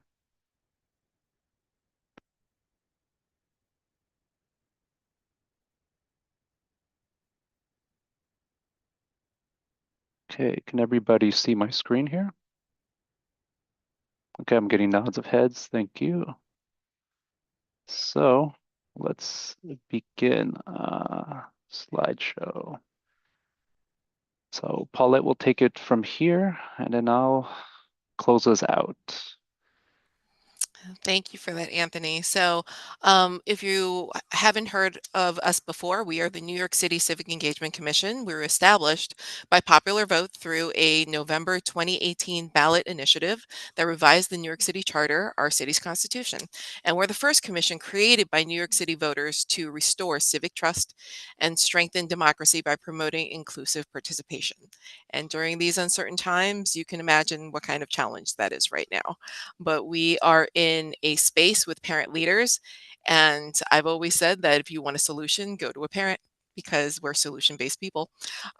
So this was actually created to address the decrease in participatory democracy in our New York City residents. And if there was ever a time to restore civic trust, it is now. Next slide, Anthony.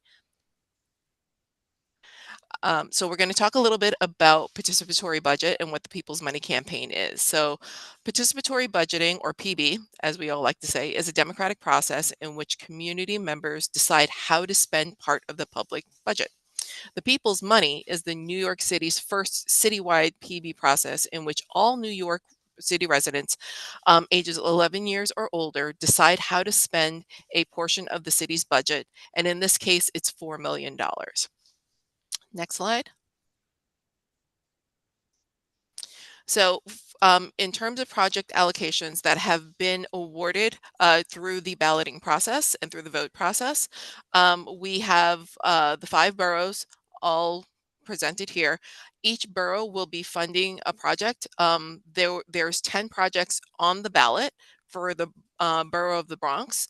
It'll be 5 projects that'll be funded at $200,000 each from the 10 projects on the ballot. For Brooklyn, it's allocated 10 projects, 5 will be selected, funded at $235 each. For Manhattan, 10 projects on the ballot, 4 will be selected, funded at $165,000. Queens, 10 ideas on the ballot, 5 will be selected at $195,000 per project. And then for Staten Island, there will be 6 projects on their ballot, one will be selected and funded at $190,000, totaling $4 million, funding 20 projects to be implemented the following year. Next slide. So how to get your school involved. So when it comes to school participation, we need you. We know that our parent leaders are the beacon of information. They are the ones who get all the information out. They are pretty much the pivotal point of awareness, and they are the linchpin that connects the school community to the school leadership. So when it comes to school participation, we can go to principals, we can go to parent coordinators, but we need you. We need our parent leaders to be raising the flag about why it's important for New Yorkers to have a say about how we spend our budget. So how do we do that? The CEC, or the Civic Engagement Commission, wants to get as many New York City public schools to conduct vote sessions in their classrooms. Why? Because the people's money is a great way for youth as young as 11 years to be civically engaged and to have a say in how millions of dollars are spent in New York City, regardless of immigration status. And many of the projects on the ballot are focused on youth and will be directly impacting their lives. Almost every cycle that we have done the idea generation sessions, there have always been requests for after school programs. There have been requests for intergenerational programs, for job development for young adults, creating employment pathways, life skills, support for young parents. So it's a very youth and family driven process. And it's no wonder that families who actually come up with these ideas are seeing a lack of them in their particular neighborhoods. So this is why we so appreciate having a platform like today where we can speak to parent leaders across the entire city and ask you to mobilize and advocate to have vote sessions either in the classroom or to have them during your PTA meetings or your community meetings. I'm going to throw it over to Anthony to talk about the vote period and different ways that we can get involved. Yeah, thank you, Paulette. Just want to reiterate what you said about getting the schools involved and the centrality of the parents. So we're asking, the main ask we're here today is to request if you would like your school to participate, you can host a vote session anytime between May 14th through June 25th, which is the voting period. Like Paulette mentioned, any New Yorker 11 or older will be allowed to participate and cast their ballot regardless of citizenship status. How does it work? So there's two main ways. We have two ways to facilitate this vote session. What it entails is a brief, Anthony, yes. I'm sorry to interrupt. Yeah, thank you. I'm sorry to interrupt. As we stated earlier, once the chancellor is here, we'll have a little pause to Oh, have give her time. Because thank you. Thank you, Rosa. Of course, thank you. sorry, let me stop sharing then. Thank you. Thank you.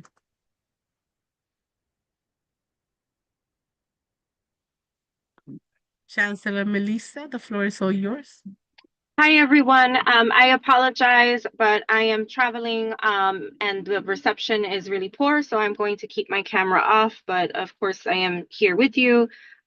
Just super excited to hear from all of you, and we have the team here to answer any and all questions. So great to see you all and looking forward to hearing from you.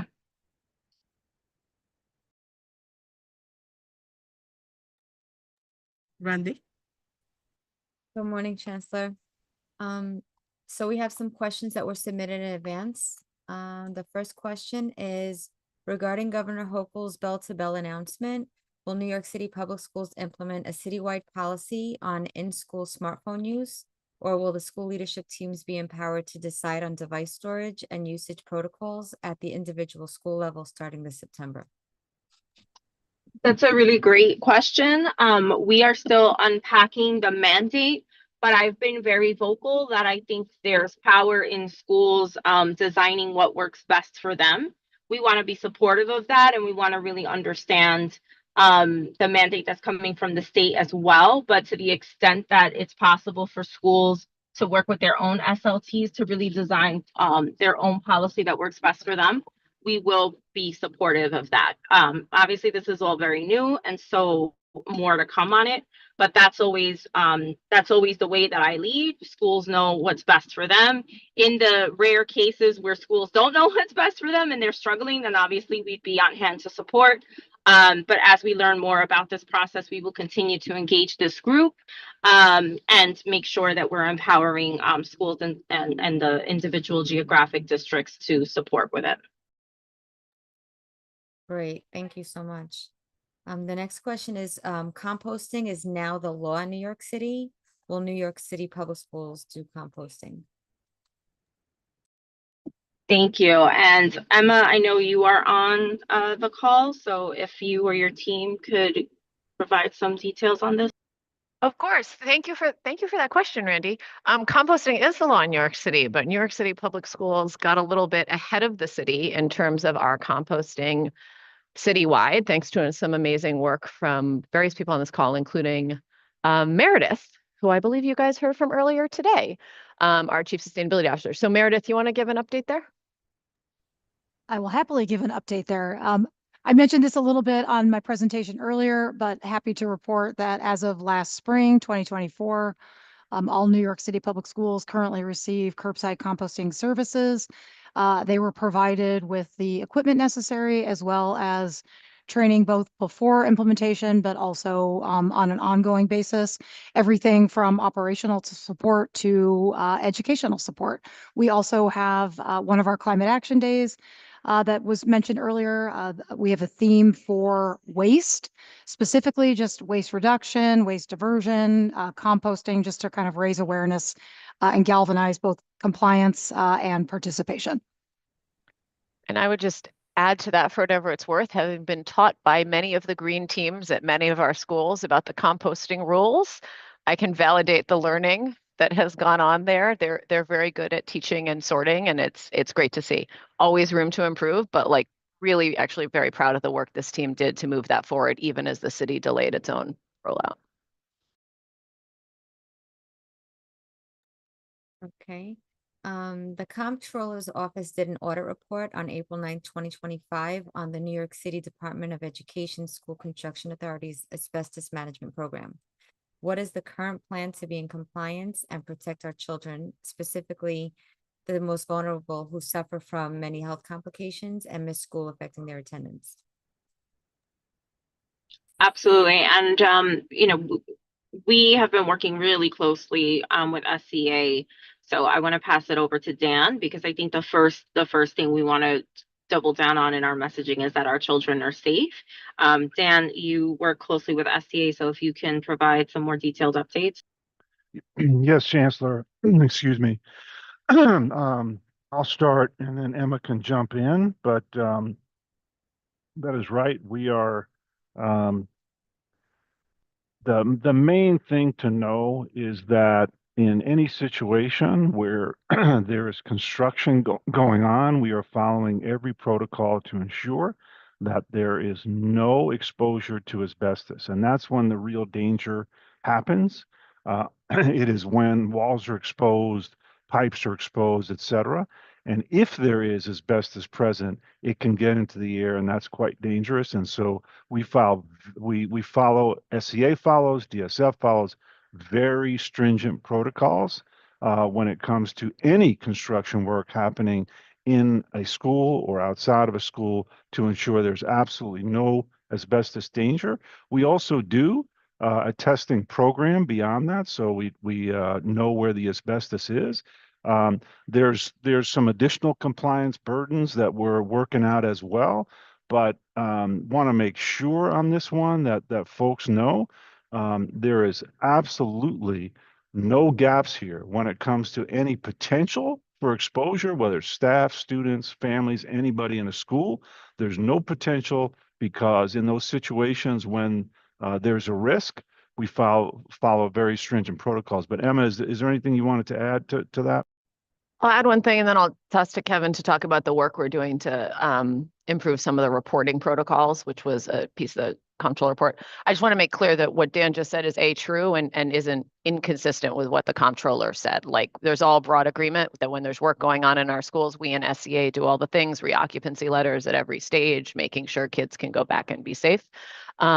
That being said, Kevin, you want to talk about some of the direct follow-ups on the HERA reporting, which was the very targeted piece the report was on? Absolutely.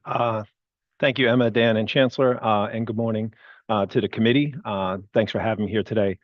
I'd like to start by saying we thank the Controller for his thoughtful audit, and we agree with all 8 recommendations. There is work for us to do about how we are transparent, more transparent, and ultimately communicate with families. So we can make those recommendations available to you in this chat. We could drop them in, you could see. But I think the point here for us is to give you a little bit of update of what we're doing. The Controller, I just want to also say that he recommends the administration take swift action here, and we also agree with that. We are going to move very quickly. And there's also some data issues that they were concerned about non-ACM letters. Want to make sure that the buildings that have no asbestos-containing material does indeed show up and is apparent. So what are we doing? The first thing is we're going to digitize every HERA management book. That is the book that holds all the asbestos-containing information of a building, tests, work, any bit of work that happens in that building. Those are now scanned and available to the public. So you can go to a schools page. We're getting through the boroughs as fast as we can. We've already knocked out Brooklyn and Staten Island, so we're going to move pretty quickly. But we began in earnest in digitizing our records so that families and the broader public could see. And that's important to me, just not as someone here who works at Tweed, but my 3 kids all went to PS8. My 3 kids went to IS 24. My wife teaches at IS 75. The average age of our buildings are 50.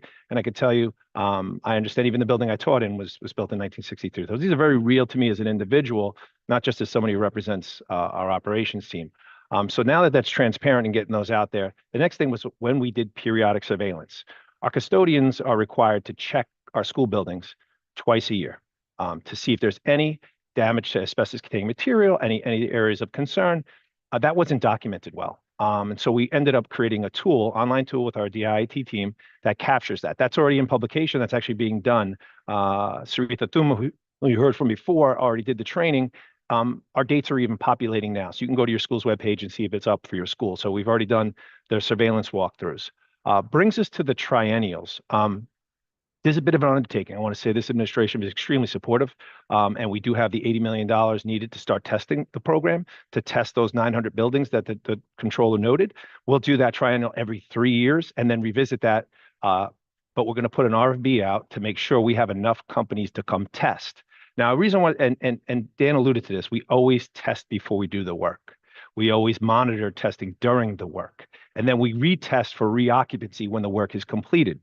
The triennial is meant to put benchmarks along the way that they were tested every 3 years, but in addition to always test, monitor, and retest for occupancy. So there is no gap, to Dan's point about that. So once we post the RFB for the testing, we're going to begin in earnest in July. We're actually hiring a new director of health and safety. We're real excited about that, and hiring in each borough. So there'll be a content expert in every borough to make sure the training is happening locally, and that the custodians hear directly and regularly from the content experts. So we're super excited about the progress. I do want to thank the Controller. If there is a family, a staff member who needs support, I have no problem anybody on this committee calling me directly. I think most of you have my cell phone. If you don't, Randy, if you could pass it along. Our IGA team is there to talk to any elected officials that have questions. And ultimately, our press team is to work with any press questions. But I will say fundamentally, any issue you may hear now is likely brought out of a lack of a good communications path. So we're trying to make sure that when we do work, it's just not a letter that is static. We want to make sure that people are aware, have the schedule of the construction, what's to be expected, and what tests follow that. So there's an assurance, just not our word and our say-so, that it is safe. Indeed, we will produce the documentation. That will, again, be digitized and up on the website for public review. With that, I think that's kind of where we're at. Just so you know, Randy, if anybody has questions on the recommendations, there were 8 of them. We agree with everyone. So again, I'll close by thanking the Controller. We're working in earnest to knock these out one at a time. So thank you. Thank you. Last question for the Chancellor is, can we know about your vision of family connectors? What do you expect to change in the schools and districts? I'm really excited about the family connectors.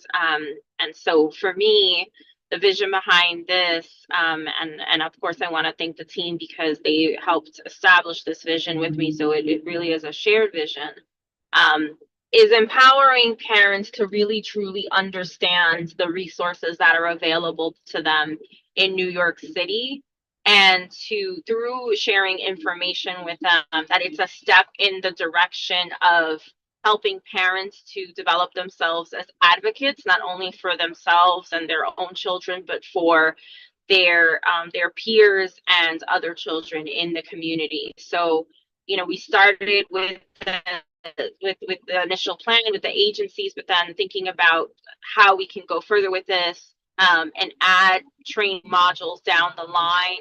This was really born out of the work that started with Dr. Melendez and the literacy ambassadors. And so we just know that when parents are trained and supported and trusted, as partners, that they not only advocate for themselves and their own children, but for the larger communities. And there's no reason for us to have parents as an afterthought. We shouldn't be telling parents what we're doing. We shouldn't be telling parents how we're navigating issues on behalf of their children.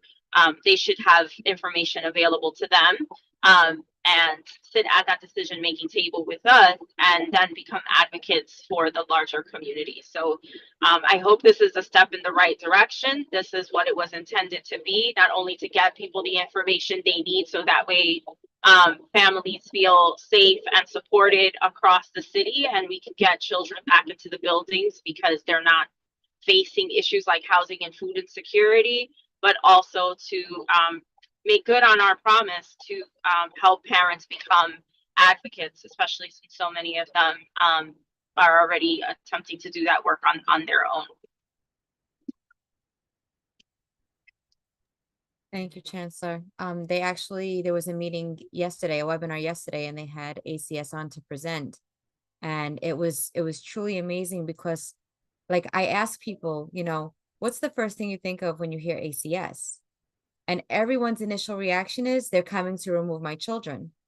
And that's what we have to change, because they have resources to prevent that from happening, to support you, to make sure that that's not, going to be an issue, and you can care for your kids and do the work that you need to do. And some parents just don't know how. And ACS can actually provide the resources and tools that you need. So yesterday's presentation was amazing. I'm looking forward to today's. We're all not making the 12 o'clock, but I hope everybody will be at the 6 o'clock. So I really appreciate hearing that. And that's a perfect example, right? Like, there are parents who still see New York City Public Schools, ACS, and other agencies as kind of the boogeyman. And we want to set the record straight. We want to talk about what resources exist, but it's not always helpful if it's just us communicating to parents talking to other parents, speaking the same language.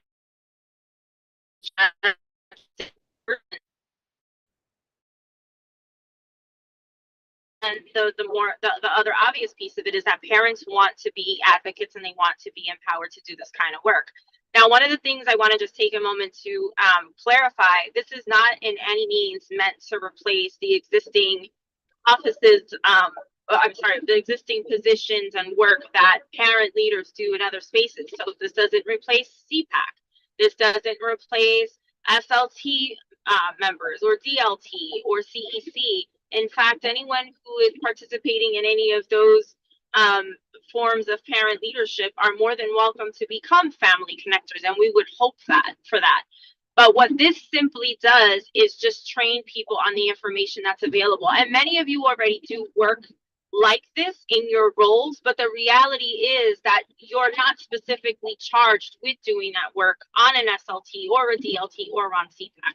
Those are things that you do on your own, and because you're knowledgeable and because you're happy to do them but we're trying to build an added layer of an army, if you will, of parent leaders who are not even necessarily sitting in those positions, who just want to volunteer their time to advocate for other families and to spread the resources and the information that they have. So it's really just trying to enhance parent engagement and empowerment, but certainly not take away from the work that's already happening in the other parent leadership roles. Right, exactly. And we feel that as parent leaders, just being connected. I wrote it in the chat. I don't know if you can see the chat, but it's even more empowering for us because we're already doing that work and giving us this direct connection to these city agencies. It's just more empowering that we can support families even better and make them aware of services that are around the city that we weren't aware of as parent leaders. So it's great. So I love it. I think we all love it. Awesome. Really glad to hear. Thank you for participating in it. Yeah, thank you so much. And I know I am part of the ACS community framework, so I am directly connected with them because I am part of the partnerships. I don't know if anyone knows what is a partnership. Uh, they're in every single borough, and those are the hubs that families can go to if they have any resource that they need from like clothing, food, resource, education, financial support, legal support. So ACS does have a lot of information, and I'm more than welcome if anyone wants to provide that information to everyone. And they have been there for many, many years. So we were one of the first people that like family connectors. What is that? You know what I mean? Because like we already are parent leaders in our schools, in our districts. Like we wanted to know more in depth of what is this? You know what I mean? But now that you have explained it in deep details, it's really more empowering that not just one person knows it, but a lot of more people are knowledgeable on how to share these resources. So I am actually thankful for that. And also for with regards to the SCA, right? There's a lot of questions that we still have. And one of the questions for me at least, it would be like, how long does the materials for the construction in a specific school can be outside just standing in there? Is it a year? Is it 2 years? Is it 3 years? Because, like now it's getting wet. Now it has snow. Now it has dust. Like how long does it have to stay? And I know that we've spoken at CPAC Executive Board to even have you for June. I'm just plugging it in because we have tons of questions, and I think we need more in depth when it comes to like we need more time with you. We need to like know more how to support our districts and our boroughs. We are citywide, like all of us represents a borough basically.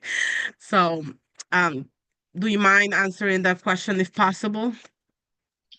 So before we go to Kevin, I just want to understand the latter part of it. You said you need more time. Do you mean more time specifically for a briefing on this topic, or are you saying that there are other issues that you feel are not being addressed in the time that we have carved out? I just don't want to conflate two issues. No. I'm sorry. Maybe I should have been more specific. Yes, thank you for the family connectors. But I know that we are planning a school construction authority presentation for next month. That's what I meant to say. Yep.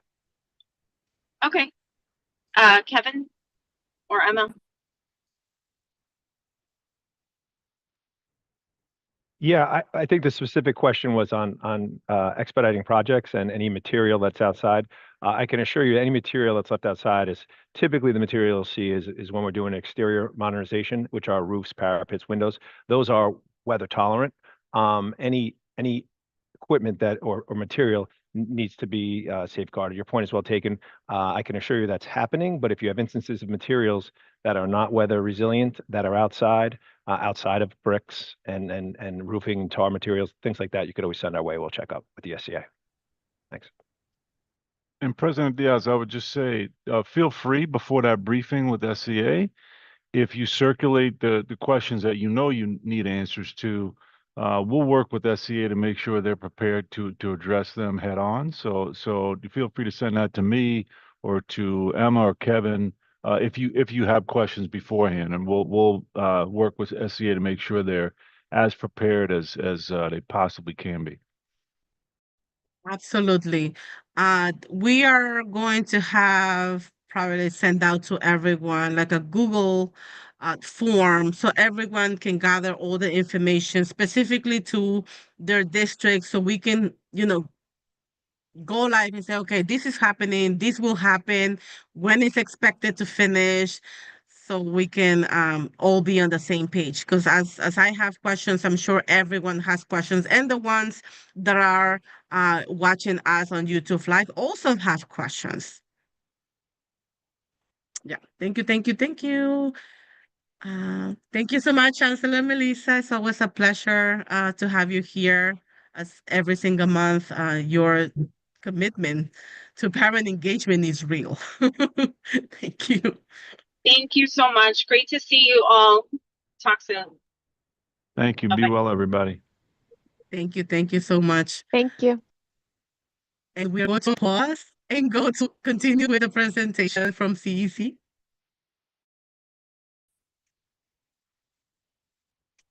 Oh, okay. Hmm. Now we're resuming, kept everybody in suspense.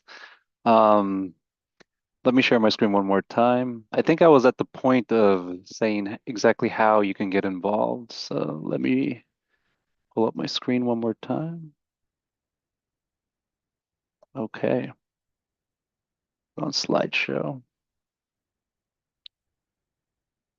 Just double back very quickly.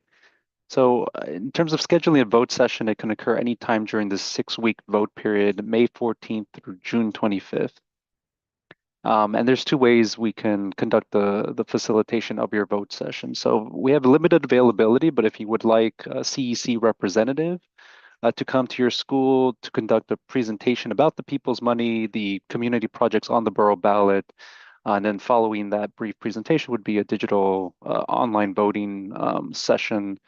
I could explain that more. Your school would be given PIN code tickets. Each student would receive PIN codes to bypass the online portal, which asks for a phone number. And once they bypass that, they could vote online for the community projects using on.nyc.gov/pb, our website. And for that, they would need access to, a device and the internet. So if you would like to request a community facilitator, we'd be happy to provide one. Again, limited availability.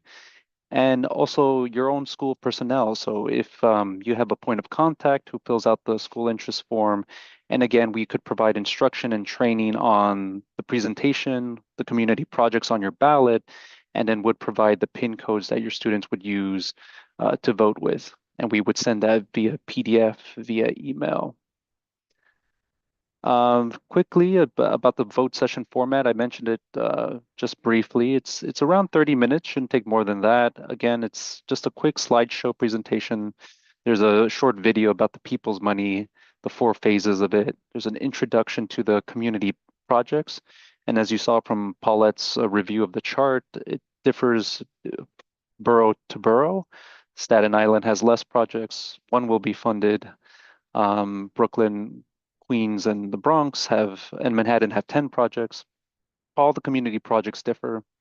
And then the last part of this 2-part vote session is, of course, the digital voting itself. And the students, like I mentioned earlier, will use a PIN code to vote online and select their favorite projects. And it's pretty simple. If you would like to sign up your school, I'll also put the interest form in the chat if you want to click on the link. But if you want to just take your phone, scan the QR code, and you could sign up your school. Once you do that, CEC representative, myself, Paulette, will reach out to you, schedule a check-in meeting to discuss possible dates, whether you would like to request a community facilitator, and just your capacity for having your students access technology on the day of the vote session. We're also going to offer office hours throughout the vote period, so we'll make ourselves available for any questions or concerns you might have when conducting the vote session.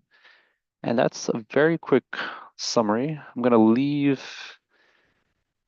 Well, I'll return to this maybe a little later, but I'm going to put the link in the chat and then I'm going to stop sharing my screen to see if anybody has any questions. Okay, we have 1 minute for questions. Does anyone have any questions? Please raise your hand.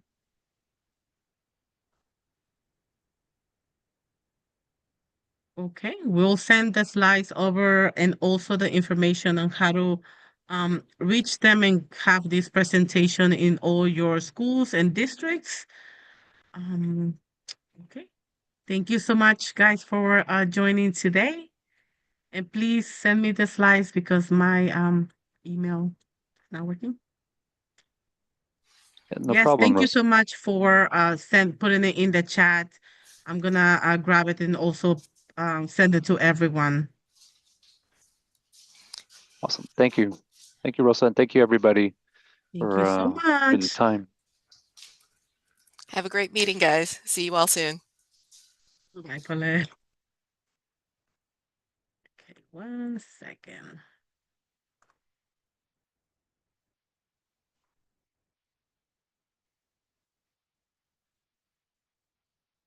Oh, God, she brought me back. Apologies.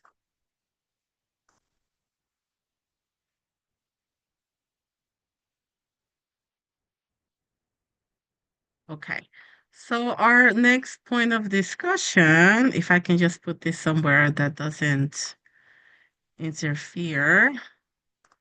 There we go. Okay, I just wanted to update everyone because I receive a lot of phone calls and texts like, what's going on with this standing committees? Are they happening? Are they not happening? So I know I confirmed with the emails that I've received, and thank you to Randy for pointing it out. A couple of these committee meetings did meet. I wanted to let everyone know for transparency, the capacity building and support meets quarterly, and they met on April 3rd. I know the communications, it meets quarterly, and also they met on April 3rd. The high school met on May 5th. I was also in attendance. The legislative met, it's meeting quarterly. I actually do not know when it met last or when they will meet. I will find that information. I know the multi-language learners, they met on April 3rd, and the special education has been inactive. I will appoint a person for that committee because we need to reactivate, especially with the special education. That's a very sensitive committee, and we want more parents involved. I know I've received a lot of emails with CPAC members being interested in sharing this meeting. Please be on the lookout for an email from me. The wellness and health and safety, I am not sure. I was told that they met. I don't have any information. We will find that out. And the alumni, last time that they met was January 7th. So that's another committee that needs to be reactivated. Um, and we'll get back to you when it comes to that. I know as per our bylaws, and you can also check your emails because I include the bylaws every single month when necessary, and this is very necessary. The chair of CPAC, myself, will appoint a chair to a committee because a couple of these are not active. I know it's sometimes a lot, but we need more parent engagement, especially for CPAC current members. And our next meeting is June 12th, and our executive board meeting is June 2nd. And also wanted to acknowledge that this month is the Asian American and Pacific Islander Heritage Month, the Jewish American Heritage Month, Mental Health Awareness Month. Believe me, I'm gonna say there are a lot of pressure in getting so many things done. And because we hold a lot of roles in New York City Public School, it's a lot. But know that you have an executive board, that you have all the parent leaders that are able to support you. Women's Health Month. And to all teachers, everyone, we thank you so much for everything that you do for our children. You're truly amazing, and thank you so much for your patience with our children. And also to all our mommies who are parent leaders of CPAC, of President's Council, CEC, SLT, Title I, PEA, PTA. Thank you so much. Sincerely and from the bottom of our hearts, we truly appreciate your dedication to our children and family and being solution makers. We really, really appreciate it. And if you, this, I believe I skipped this last month, wanted to point it out. If you scan the QR, and also it was already sent out, but I'm going to send it out again. This QR will bring you to a lot of resources that currently are on the website.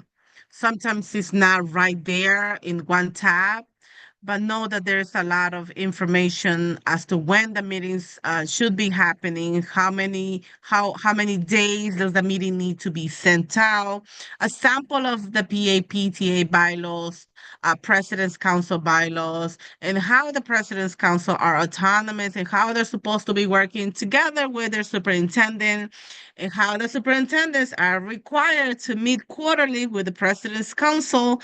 So please, all of these are already in the Chancellor's regulations. So please, please, please, again, I created this beautiful QR code that you're able to just scan. It will bring you directly to the Chancellor's regulations.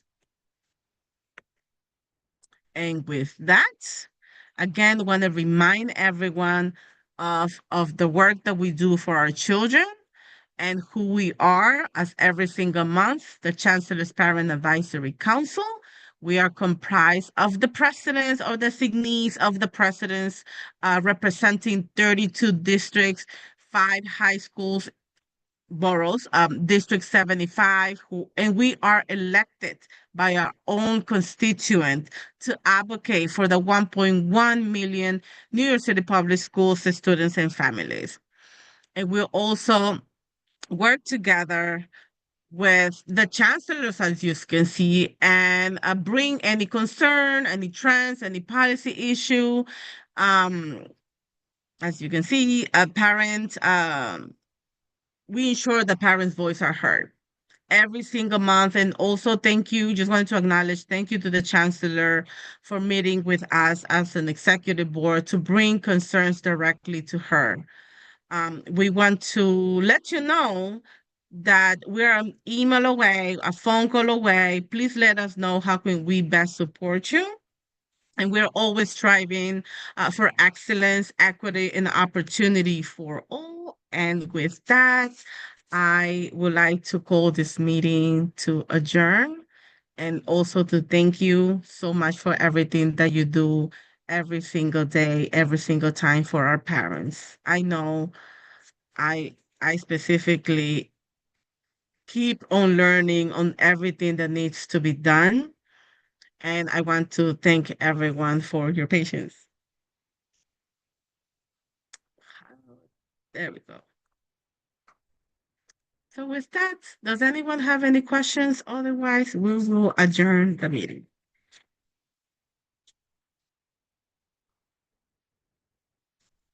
Okay. No questions?